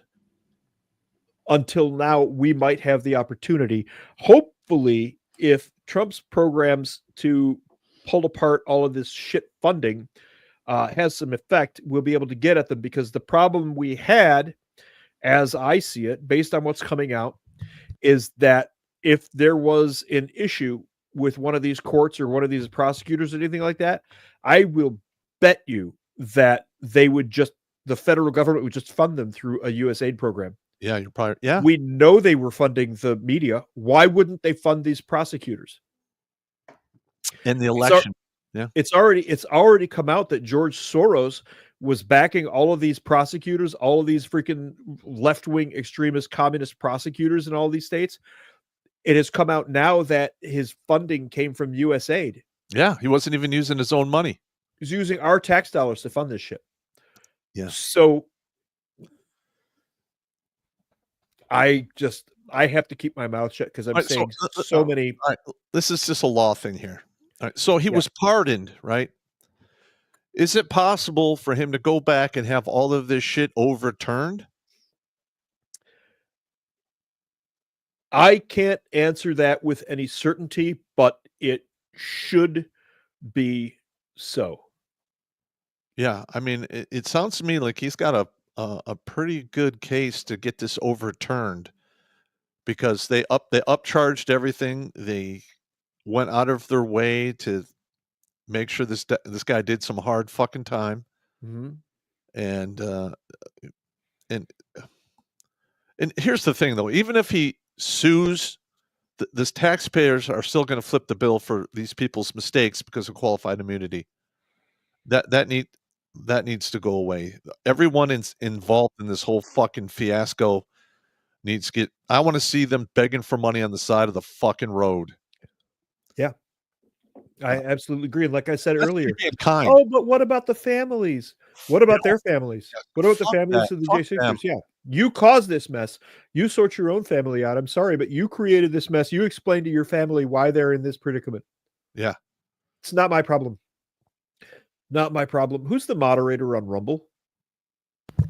We can have some look into that. What's the issues? Somebody deleted a text. I caught it out of the corner of my eye. Idiot Grimlock threw $5 and put a message up there. I'm not certain why it was removed. It was a sovereign citizen thing about the Constitution being a corporate document. He's not entirely wrong about that. I'm not going to go into the details and go down that rabbit hole right now. It's another show. But there wasn't. It's another show. It is. It's another show. But there really wasn't a reason to delete that. It's going to get the server shut down, which I don't see why it would. So, Idiot Grimlock, I saw what you put up there. We'll discuss that later. It's an entirely different show. Right. It just so happens that there are aspects of that I also hold to be accurate. I just wanted to call that out real fast because I caught that and then somebody smoked it. So anyway, being incarcerated during the Biden presidency is an experience that will stay with me forever. The violence, horror, and overwhelming lack of hope within our prison system are indescribable to those who haven't lived through it.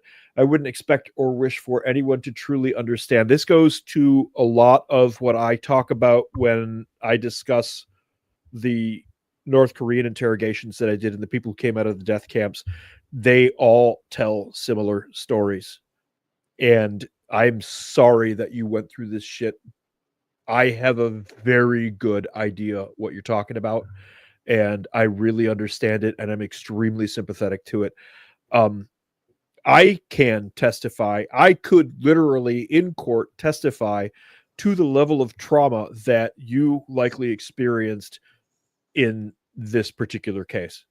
Wow. I have extensive background experience with interviewing people coming out of North Korean death camps. Frankly, I've seen the psychological damage it does firsthand, up close, dozens of times, over and over and over and over again. So anybody who's going, oh, this guy, he's just, he it wasn't that bad, he'll be okay. Fuck you. What this guy went through, you have absolutely no idea. You've absolutely no idea the crushing psychological horror that they can put you through. Yeah. And I was just sitting on the other side of the table from people who experienced this. I was just the guy asking questions. You've got no idea what these guys went through. So anybody out there who even has the remotest thought in their head about dismissing this is, oh, it's not that big. I'm not going to light you up. All I'm going to say is be quiet. Show a little respect. I guarantee you don't know what you're talking about. All right. Guarantee you. Don't worry about the trolls. Let's just keep rolling. I'm not addressing a troll over here. I'm not addressing a troll at all.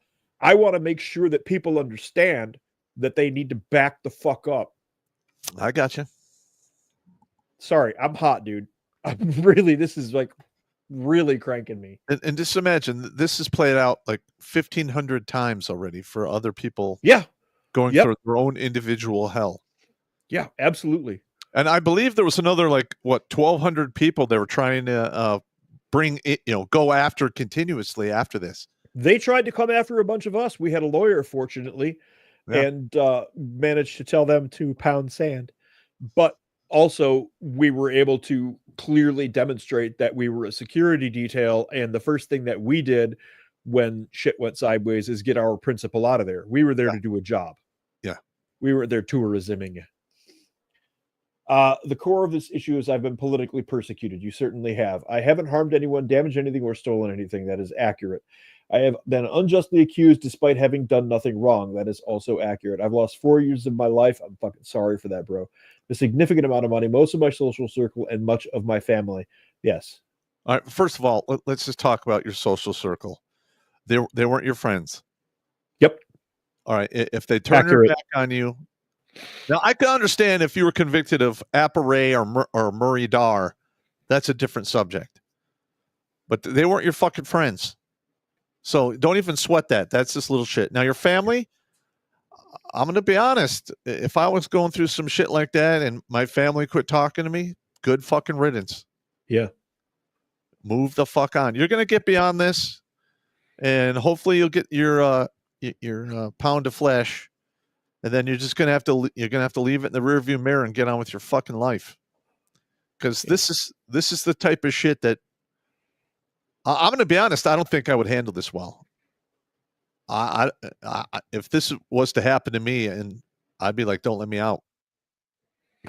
Yeah, I'm thinking a lot of thoughts that cannot be expressed over the air in regards to this matter. The core of the issue is, Sam says, I've been politically persecuted. I've lost 4 years of my life, significant amount of money, most of my social circle, and much of my family. Again, like Pop said, spot the fuck on, dude. They weren't your friends if they didn't stick around after this. Pop and I both lost a lot of friends, reviews as time went on and all of these events unfolded, especially with the lockdowns and stuff. Pop and I both lost a lot of what we thought were lifetime friends. Yeah, and they're just worthless. Yeah, and you know what? The same thing happens when you go through a divorce. Yes. Oh my God, yes. Yep. Yeah. Mm-hmm. So, granted, you're getting a 2-for-1 here. If you were to get married and get divorced, you'd lose those friends anyway. Yep. So, fuck them. Yeah. In my case, I lost a bunch of military buddies that I thought were lifelong buddies, and we shared a bond of brotherhood. Yeah. That's fucked up. That about a half a dozen guys fucking straight up turned their backs on me. And I was like, are you for fucking real right now? Over a piece of tail, you're going to do this? All right. Yeah. Okay. I see you. His final thought here is the USAID funded media. Ooh, I mentioned the USAID funded media. How ironic. Funded media spread false information about me, tarnishing my reputation. This has made it incredibly challenging to secure even a minimum wage job. Let me tell you something, Sam. In the case of the media, guess what they do not have? They do not have qualified immunity. Gather that material, get it all together, make sure it's dated and organized, because that is a libel lawsuit. And I know 4 lawsuits that are underway right now for much less than this, man. Yeah. Much less than this. And if we can get all of your shit together, obviously they've done it to other guys. I will reach out to the guys that I know that are going through those lawsuits. One of them is another Green Beret. It's not Pop. It's another Green Beret that I know. He is making serious headway. And one of those media outlets is absolutely shitting itself because he has made serious headway. They're looking at about, I think it's an $8 to $10 million settlement. That's the settlement. Like, if you promise not to take this to trial, we'll give you $8 to $10 million. So you definitely have something there with the media. Round up all of your stuff. There's a serious possibility. Nothing is ever guaranteed. Nothing is ever guaranteed. I'm not saying that. If he is capable of getting a settlement, he can use that money to go after these fuckers. That is correct. Yeah. Yeah, that's absolutely correct. Like I said, there's no guarantee. Nothing is ever guaranteed in situations like this, but there is a clear-cut path to a libel suit here with what the media did. With what the media did to you guys, especially if they named you by name and dragged your name through the mud publicly. There is even more so, if any of those media outlets did this before the trial concluded and you were sentenced. And I've seen them do that to other people. I don't know about your case, but if the media was dragging your name through the mud before the trial, that is almost a slam dunk. Again, nothing is ever guaranteed. Yeah, you're right. But that's a big one because it corrupts everything. It taints everything. Yeah, but if you do a class action, you don't. You got to do it individual if you want to get. I didn't say he needed to do a class action. I said these are all possibilities involved in this. Or everybody can do their You own and I know individual nobody lawsuit. gets paid for a class action, except the lawyers. Yeah, that's true. Anyway, This is some bullshit. here's the thing. We planned to do this show tonight with Sam here. We wish Sam could be here, but thankfully Sam found himself a job. We're very happy about that, but we still did the entire show just on this one thing. I never got to any of the articles. I have 16 other tabs open. Yep. And we are all the way to button pushing monkey time. Yeah, let's do this.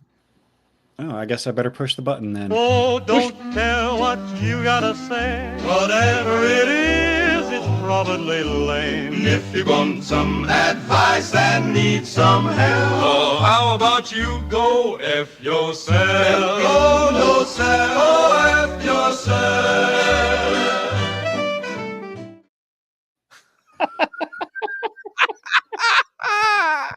What the ass? I love that. But I actually do have some news before we do get to super chat time. Let's just say someone that was very influential in everybody's lives. If you were watching cartoons in the 80s and 90s. Oh no, yeah. Space Ghost is off the air. Yeah. Oh man. George Lowe, voice of Space Ghost, died at 67 years old today. So, wow. Oh, hang on. He didn't die. He was reassigned. Yep, reassigned. There you go. I wasn't sure who all knew about that, but I figured, well, since Space Ghost was such an influential actually, I think Dave texted a couple of us about that earlier. Yeah, he did. Yep. So I did message Blake, and he said he saw that, and I gave him the idea. Maybe we do a Space Ghost special where we sit down, hang out, and watch a few episodes. And for those of you that don't know my relationship with Space Ghost, this is the story. It involves titties. That was the last cartoon I was watching, like minutes before I discovered titties. And then all the cartoons after that were ruined. That's it in a nutshell. I was like in fifth or sixth grade. That's where the phrase "Space Ghost is on" come from. Because in my mind, that's my Zen saying. I'm like, Space Ghost back, because I'm trying to remember back when I was a child, and all I really cared about was honeycomb cereal, popcorn, hamburgers, and a Little Debbie, my first girlfriend. Yeah, that's it. There you go. That's quality entertainment. So hopefully we have a Space Ghost special here coming up soon, and I think that one we should be publicly. We just hang out on the New Tech sites and watch some Space Ghost. I'm down for that. I think that'd be a good time. I'm down for a tribute. Let's do it. Yeah. But all right, well, we'll start over here on the YouTube side. We got 338 concurrent viewers and 278 likes. That's acceptable. A little light, but don't make me hit the button because I don't want to hit the button. I hate hitting the button, but you make me hit the button. No, you don't. All right, let's see. Allegedly. All right, let's see here. First two are from Morgoth 009. His first one, of course, not worthy. $50. Ooh. We're not worthy. We're not worthy. Thank you very much, man. Thank you. Starting off strong, saying, I grant you 3 wishes. 1, $20. 2, $20. 3, $15. Thank you. All right. Thank you, good sir. And his second one is the extra $5 from that. Thank you very much, good sir. Right. Sean St. George is jumping in with $4.99. Says, so Battle Dwarf, are you saying the EFB is more incompetent IRL than in Hollywood? Okay. The FBI. Sorry. Oh, those guys. The FBI.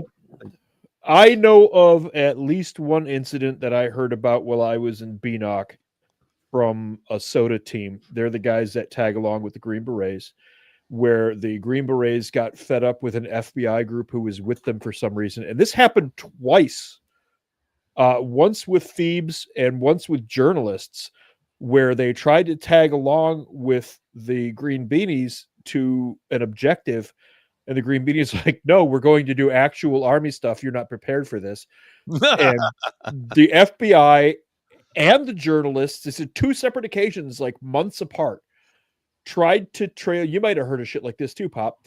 Tried to trail the team out there to either observe or pretend that they were cool too, or in the journalist's case, film the whole thing. And they rolled through a landmine field, and the Green Berets are like, oh, that sucks. Well, you remember you don't remember this, but I used to kickbox in my youth, and Ken Levy used to have a gym in Royal Oak, right I know across. Ken Libby. I know who that is. Yeah, he allowed me to work out at his gym, never charged me a dime.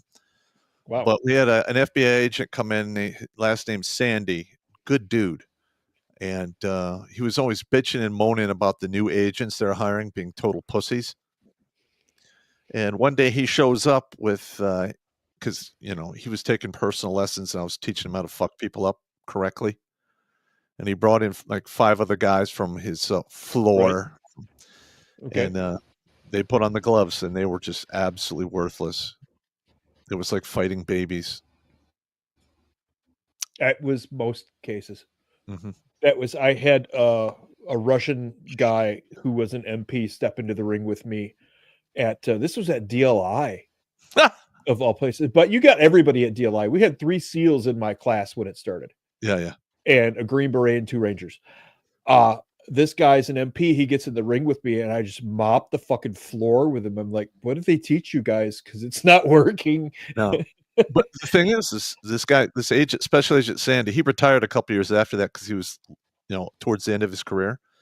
And every time I saw him, he was just bitching about a new guy who was fucking piece of shit, weak-minded. It's just like, yeah. Wow.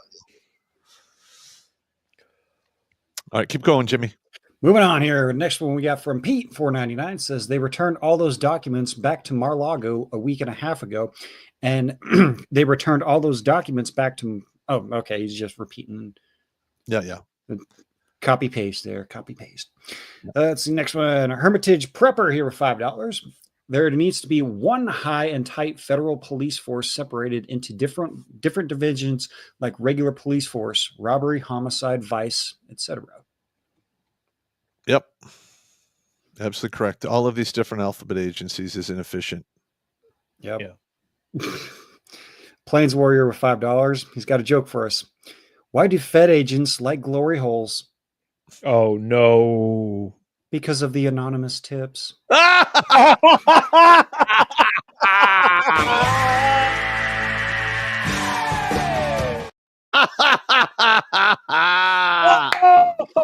Brutal. That's good. Oh, God, I'm going to remember that. I wonder if that is a bumper sticker. We should put it on our site. I will fucking put that on my truck. We need to have bumper stickers in our merch. You're right. Jimmy, we need bumper stickers. I'll be sure to let Blake know. That is definitely a bumper sticker. Oh my God. I even know where to park my truck so that it's seen. Nice. Next one is from 9NDA3 with £5. Hey, good to see you over in the pond. Let's see. Average man isn't thinking with his wiener because it at least stands up for what it wants. Also, I only heard U.S. Marines passed budget audit recently. Well, I would say the Marines pass budget audit because they get given bullshit leftovers from the Navy. Yeah. They do the Marines of my day anyway, do a remarkable job with what they're given. Yep. Straight up. Well, you know what Marine stands for, right? My ass rides in Navy equipment. Yeah. Wow. Yeah. The one we used to like to tell Marines that always ended up in a fight was, hey, who here knows why the Navy keeps Marines on their ship? Yeah. Sheep are too obvious. Nice. Yeah, that would definitely start That's a fight. That's automatically a fight right there. Yeah. Let's see. Next one from Sean St. George, $4.99 says, Why does government go after organized crime? Because they hate competition. Yes, that's why the FBI was founded. That's not actually a joke. Yep. That's Herbert Hoover was his thing. Yep. He had other things as well. Yeah, that's a different show. That's It's a different show. That's true. And last one here on YouTube, we got from Cool Cat, $5 says, fellas, any grunt advice on breaking bad habits like drinking and smoking or drugs? Also, any advice on mental toughness? Much love and respect. I believe I've done a couple of videos on this in the past. On the mental. This is tough because people think that they can't do it, but I have basically found that just fucking do it. You'd be shocked at what you can do when you go, you know what, I'm just doing this. Yeah. It takes discipline. If discipline was easy, everybody would be doing it. Yeah, you're right. Point blank. If discipline was an easy thing, everybody would be doing it. Teach yourself discipline, and then you will be able to handle any of that shit. I quit smoking cold turkey like 2 decades ago. I just quit. And then I'll go to deer camp with my buddies, and I'll have like a cigarette while we're sitting around the bonfire drinking. Well, You know, I came out of the army with a pretty bad drinking problem, woke up with a picture of my daughter in my hand, and that was it. I gave myself a literal drinking problem. I would just grab a bottle of water. I just told my brain, shut the fuck up. Here's your drink. drink this. Yeah. And it worked. And now I can have a couple of beers and I'm fine. Discipline is difficult, but you can do it. You just have to fucking do it. Yeah. There Anyway. you go. Carry on. All right, we'll jump over here to the Rumble side. Let me pull that up instead. I got the chat popped out there. We got 577 over there. 149 likes, though. See, I've really got questions for Rumble. Save those for later. But let's see. We'll jump into the chats here. And, of course, I did fiddle around with my settings, so I do got all the chats here, so we're not going to miss anything. Good. And first one comes from Suze McCarley, $5 says, number one fangirl in the house, squee. Thank you. Good to see you here, Suze. Let's see, Make Time Andy over $2 says, I recommend the harshest disciplinary measures possible for rogue glowies up and to including a forced date with either Lizzo or Gorlock. Yeah. That's just cruel and unusual punishment, bro. Unleash the Gorlock. Like we need to start holding them accountable and not let them get away with this shit. Because the only alternative is a total breakdown, and then that's going to be just a huge amount of violence. Yeah, and we don't need that. No, we definitely don't need that. All right, let's see here. Next one here is from Madno again. He says, Dwarfabetus, get the crock out of your mouth and use your words. Yeah, I know. Having a hard time speaking? I had a hard time speaking earlier. I had a complete labial malfunction earlier at the beginning of the show. No homo. There you go. And Sue's coming back with $5. Says, long live lectern guy. I have actually interacted with him on Twitter once or twice. He will respond if you poke him. He's a pretty funny dude. Oh, yeah.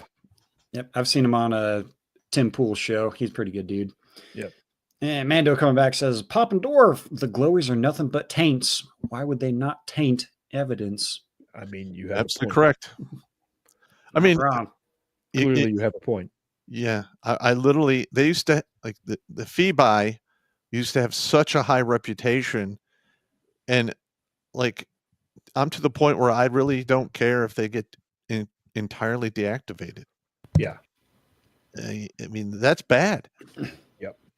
This is bad, right? It's very bad. And Ellie Card coming in with $2 says the feds are cursed to be struck by lightning, pissed on by a dog, and hit with karma that they can't get away from. Wow. Well, let's hope. Feels like a very specific list that you gave some thought to. Yeah. Yeah. And honestly, karma's a bitch. And, well, she always gets her comeuppance. Let's see. K-Note here coming in and says, Battle Dwarf, what is your opinion of Kash Patel becoming the new FBI director and Dan Bongino as co-director? Okay, you want my opinion on this? I'm going to give you my honest opinion. Kash Patel grew up in an Indian family that happens to live in the United States of America. Same goes for Vivek Ramaswamy. I personally do not believe that somebody who lives his life as a native member of another country, within our borders or not, should have any position of power like that. We have been a country for long enough that a Native American person should have that position, not somebody who lives as an Indian in the United States of America. I think he's got some good ideas, but I don't believe he is qualified just based on that, because I have seen far too many times that the moment Indians get together as a group, they immediately kick into their special patented form of Indian racism with a side of curry. Fair enough. It's my opinion, period. There you go. Dan Bongino, yeah, I'm fine with him. He's got the chops. He has the chops. He's good. Yep. All right. Next one here comes from Berserker Brad. He's got our second We're Not Worthy of the night, dropping $50. We're not worthy! We're not worthy! Outstanding. Thank you, sir. Says yours is the only show to which I donate money. I fully believe in the purity and virtuousness of what you're doing here. Fighting Purity for the and virtuousness. I'm sorry. I don't mean to laugh at you. All right, no, fighting for the betterment of mankind, one saved life at a time. I can agree with that. Okay. But I'm not a nice guy and I'm not a good person. Yeah. And if you think that, don't tell anyone. Please don't ruin our reputation. Pure and virtue. You know how many people? Do you know how many people we both know that would laugh at us? They heard that. I know, but like I'm in public and people are like, "You're such a nice guy." Like, don't call me a nice person. Don't ever call me that. Don't ever call me. Don't hang that placard around my neck. Don't do it, because then once people think that, it's just work, work, work all the time. I know that I have guys in my past who would laugh at me and beat my ass for that.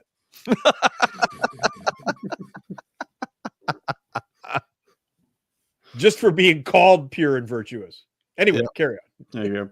Yeah, and Susan McCarthy coming back says $5, says, do it! Circulate all participants' names and end their shelter from consequences. Yes.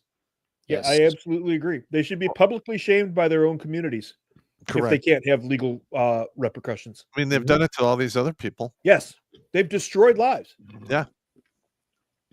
Yep. And Mando never get those years back. Nope.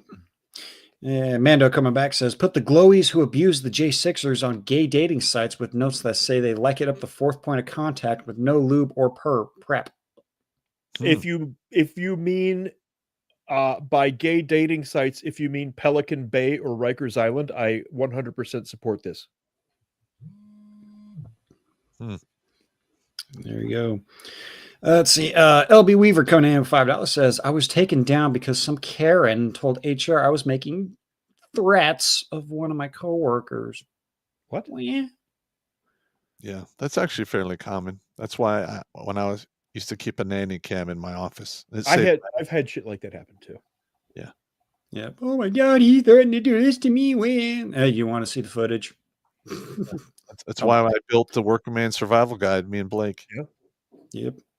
That's the next one is from Fan I Am. He says, sorry to tell you, Dwarf, but it's not just a prison garb that you look fat in. I will meet you out back by the dumpster after the show. Well, as long as it's not the dumb dumpster. You got to give him the homo suspicion point. I will borrow Pop's Russian infantry coat too. Are you going to bring the buckets of chum too? This is spiraling out of control. Oh my God. Move along. You are fined 1 homo suspicion point for violation of the Man Code Morality Statute. That spiraled out of control so quickly. It did. So quickly.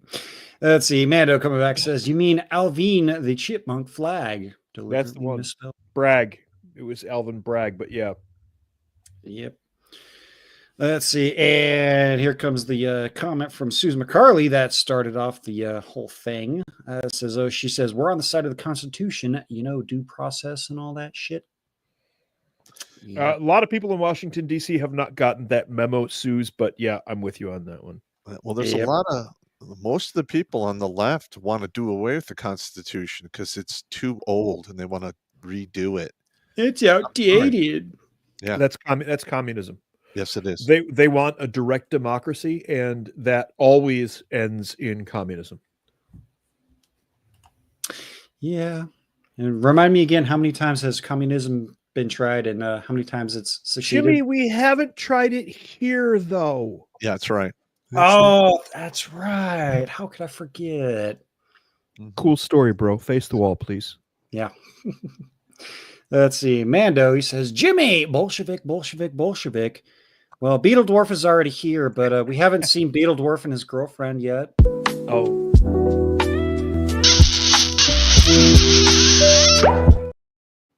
God, I hate that one. That just then shudders up my spine.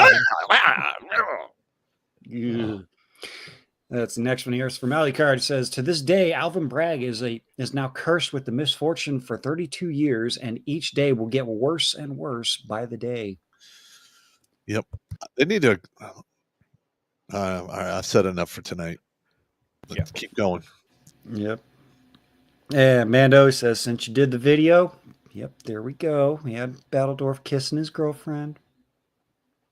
But it'd be sick. You already did that one. Don't do it again. Don't do it again. No, we're not gonna do it again. We're gonna move on. Thank you. Let's see. Fan I am coming in and says, a dwarf versus a troll. I'd like to see that. My fighting days are pretty much over, man. Well, actually, I might have like one left in me if I really have to. Well, dwarves have a +2 against to hit against giants because they're racial enemies. Yeah, that's true. That's true. There you go. And LB Weaver $5 says, Yoko strikes again. Okay. The hell's that?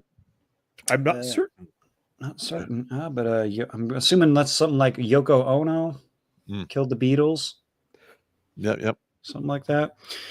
Let's see. Next one here. Professor Blake Pooh Ass Blaster coming in with $1 says, hey, dwarf. Let's see. I clicked the wrong button here. Nancy and Pop Hillbilly Hillary. Oh, see, we're not just getting just you and your girlfriend. They're dwarf. We're getting Pop and Hillary. Oh, God. Where's that? There it is. So good and tasty. That's a so good and tasty thing. That's like Swamp Donkey Hillary, too. What? Ah! I feel some mild acid reflux coming on.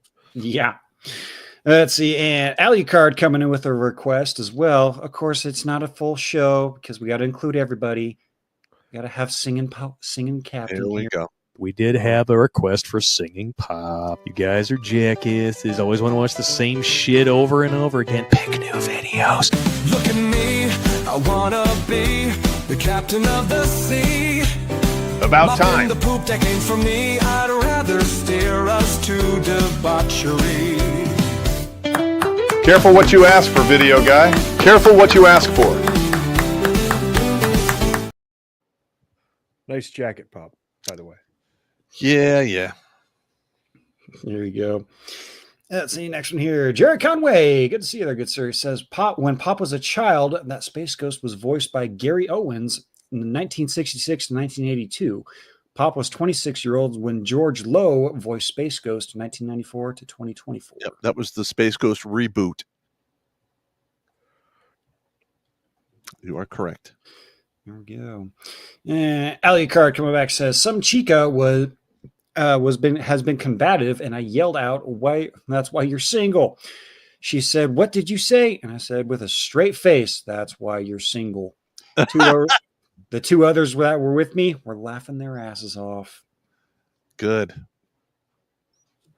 There you go.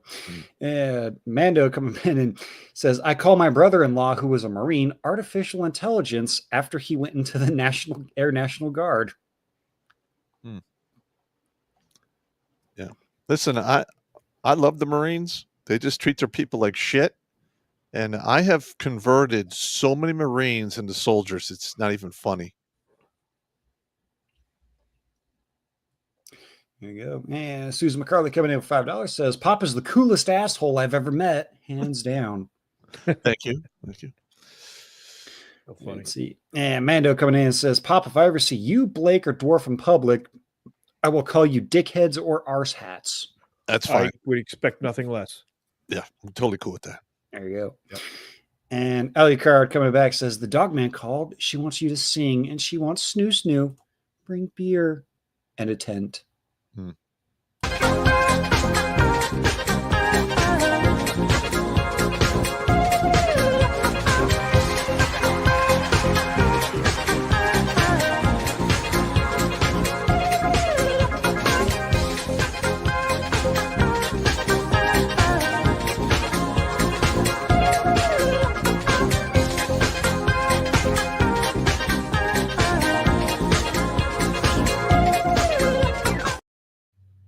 I fucking hate that one. But my face fits on there perfectly. It never gets old, though. It somehow that one somehow never gets old. It's amazing. It's truly, truly disturbing. Yes, it is. All right, let me do a quick refresh here on the Odyssey and the MGTOW side of things. Looks like we got, Philip Oliver Holes with 2 chats here. Yep. First one, shout out to Space Ghost, Rip George Lowe, voice actor Space Ghost, as well as many other cartoons. Yeah. Hopefully we can hopefully we can plan something out where we do a Space Ghost special. I think that'd be pretty fun. Yeah, I'm down with that. Yep. And Philip's second one here says, Pop, you met my fiance. That's a prosecution attorney. She's already said she would help you when we met. You tell me what you need and she'll handle it. She's made a career with putting people behind bars, but also knows how to protect people. I'll text you or email you and we can get this rolling. All right. Ooh. Yeah. Okay. Ooh. And he's the one that gave me that holiday whiskey that was so fucking good, you bastard. Drank almost the whole fucking bottle in a week. I'm trying to not become an alcoholic. I'm not an alcoholic because alcoholics go to meetings. That's correct. I go to the bar. That's right. Let's see. Nothing over on the Odyssey side. Pretty sure. Let me just do a quick refresh on that. But nope, nothing over there. We do got 14 watching over there. Any lemons over on the D Live side does not. Oh, yeah. For Poker 20 gave us 5 lemons over there. Thank you very much. Got 6 viewers over there. And Twitch, the bitch of the internet. If you don't know, look into what Hassan said. Yeah, 27-hour ban for saying he wants to, have certain things happen to a senator. Yeah. 27 hours. 27 hours he got banned. Donut operator called his friend's girlfriend the bundle of sticks word and was banned for a week. I think someone's got some on what platform? On Twitch. Oh yeah. Yeah, so Twitch, I don't know. Well, I'll talk with Blake. We'll see if Twitch is even going to be a thing from now on. Yeah, right. I'm not a fan of that. Let's see. Over on the Twatter side of the other TW word, we got 102 viewers over there. Winning. All right, we'll jump over here. We'll check the cash apps here. Scrolling down here. And first one comes from Michael with $20. Says he finished his 9mm AR-15 build. Nice. That's one thing I've been thinking about buying. Nice. Another gun. Can't go wrong. Fun is spelled G-Win. There you go. I think I'm gonna start getting the guns I always wanted. I've always loved the cowboy guns. I'd like to get a matched EMF. Henry lever action 44 mag with the revolver. Ooh. That fires the same round. Yeah, Henry's expensive though. I know, but I'm not a gun guy. I'm the radio guy. I'm the guy who turns on things and plugs in batteries and goes ping. I got you. I can help you out with that when you get the loot. Yeah, all right. There you go. And next one's from HKC with $5. No comment there, but we thank you all the same. Let's see. We got 25 from Justin. Says, for beer money, you bundle of sticks. Thank you. Outstanding. Thank you. Thank you. And Susan McCarley here with her normal $30 donation says, max legal punishment for the traitors. That is all. Yeah. Listen, this is getting out of hand, so that might be needed. It is my personal opinion that those individuals in the MCC who did what they did should all be sentenced to the same amount of time that the J6ers spent in any of those cells. Wait, let's double it. And this is the really fun part. I've decided that they should go 2 to a cell in the solitary confinement cells. There we go. This is not a donation here, but this comes from Loudspeakers MC. It says, First Sergeant Blake, Steve, Dave, and Jimmy behind the scenes Elves of Doom. Please bring back That's Brilliant Jimmy video clip from Spider-Man. Actually, that's from the Lois and Clark show. It says, when you guys brought up the we need bumper stickers on the Fourth Wall website, and Jimmy was like, okay, you guys should have played it. Well, you know what? Just for that, you know what? Where is it at? I don't know if Fourth Wall has stickers. I'm not sure on that, but where's it at? Where is it at? I know it's in here somewhere. Where's my button at? Oh, don't tell me it's not in here. Where's it at? Oh, you know what? I don't think we have it uploaded here. Jimmy can't find the button? That's what she said. Hey man, it's been over 7 years, man. I'm rusty. That's fine. Yep, we don't have that there, but I have it downloaded on my side, so I can get it added there before we leave here for the night. I can make sure that gets put back on there. But looks like that is it for the Cash Apps there. Let me jump back through the other chats here. Rumball threw up a whole bunch of new ones. Rumball. They always do. Let's see here. Cliff31 coming in says, these corrupt politicians, bureaucrats, and glowies need to have their hands tied and forcibly dragged from their office like a certain dog walker. Yeah. Kind of like this one.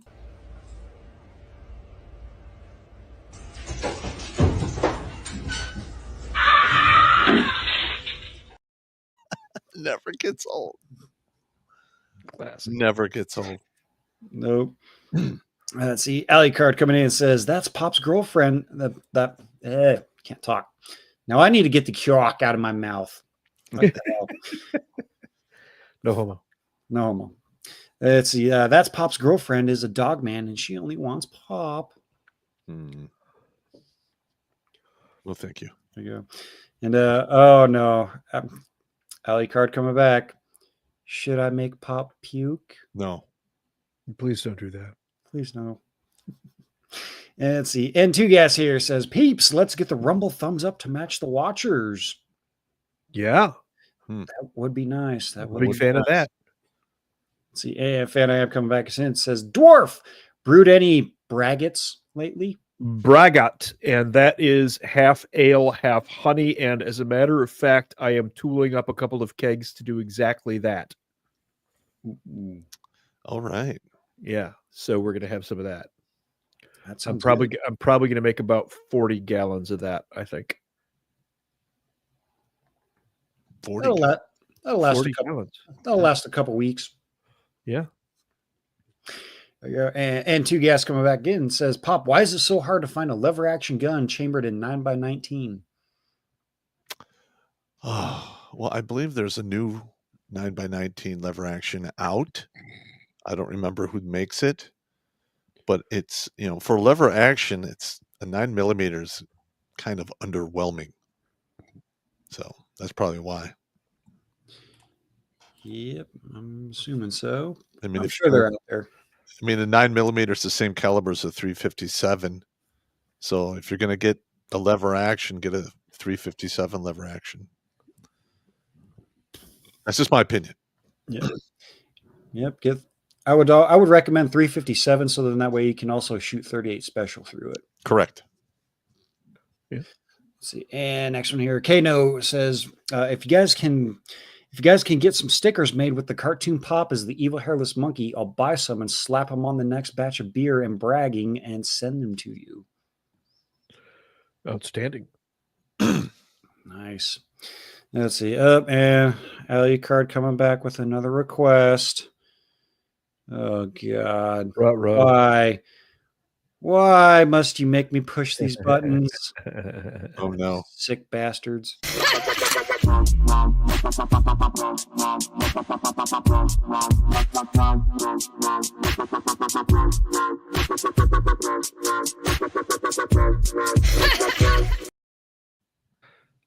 I hate that one. Wow. That's just wow. Just the lump of vomit is getting higher up in my throat. Yeah. Yes, it is. Let's see here. And it looks like last one here on Rumble Sides from Fan I Am says, Pop, Better Bachelor covers some political stuff too. You guys should have him on sometime. We had him on the show a few times, but yeah, it's been a while. I should probably send him an email. He's a good guy, man. The guy's got a high op tempo, so he does a lot more than we do here on this show.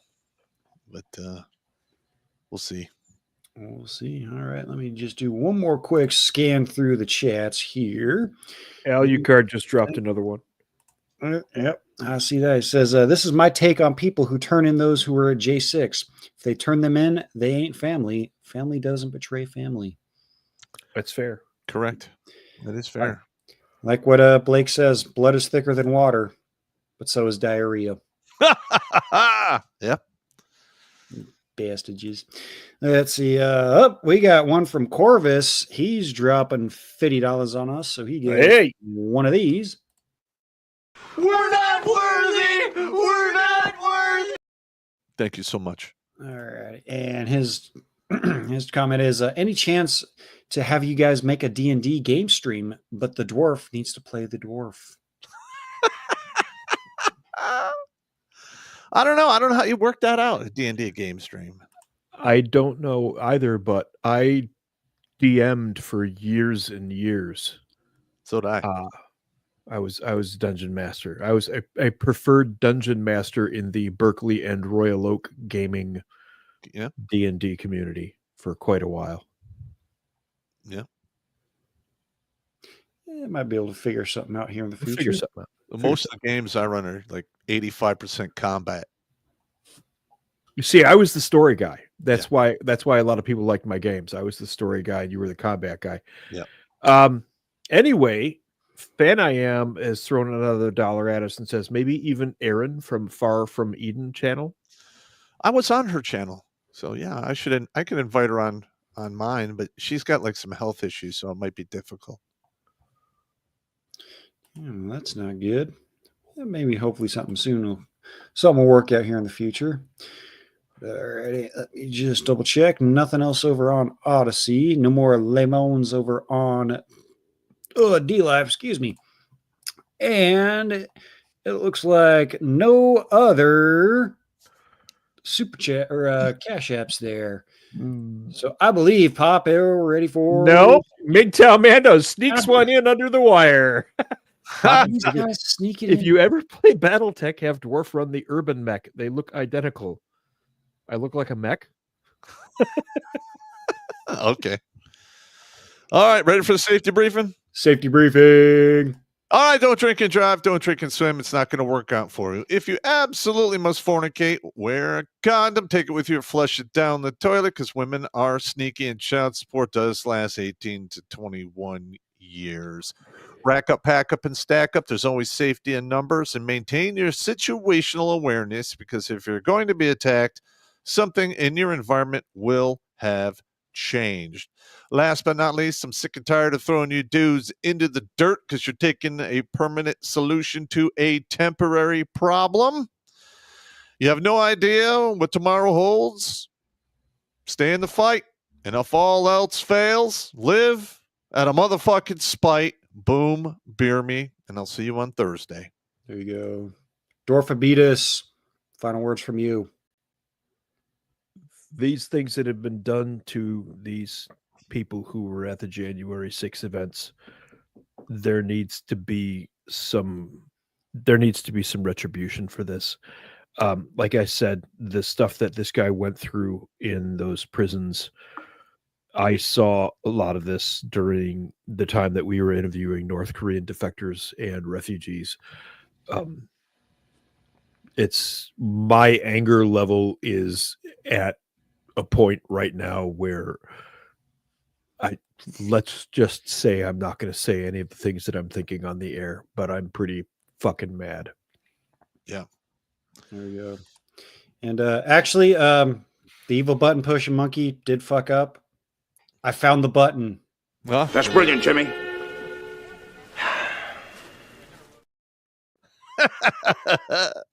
See, it took me a little while, but I found it eventually. that's an oldie but a goodie. Oldie but a goodie. And of course, everybody, you guys know my whole final spiel of the night. Head on over to the fourth wall. Get you some merch. Again, stay in the fight. Live out of spite. And all that good shit.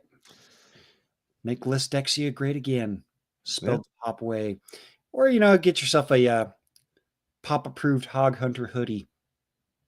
Because we know Pop likes to give away the meat to the hogs.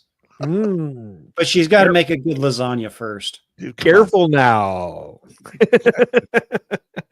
All righty. That is us for the night. Gentlemen, ladies and gentlemen, take it easy. Take it easy. Oh.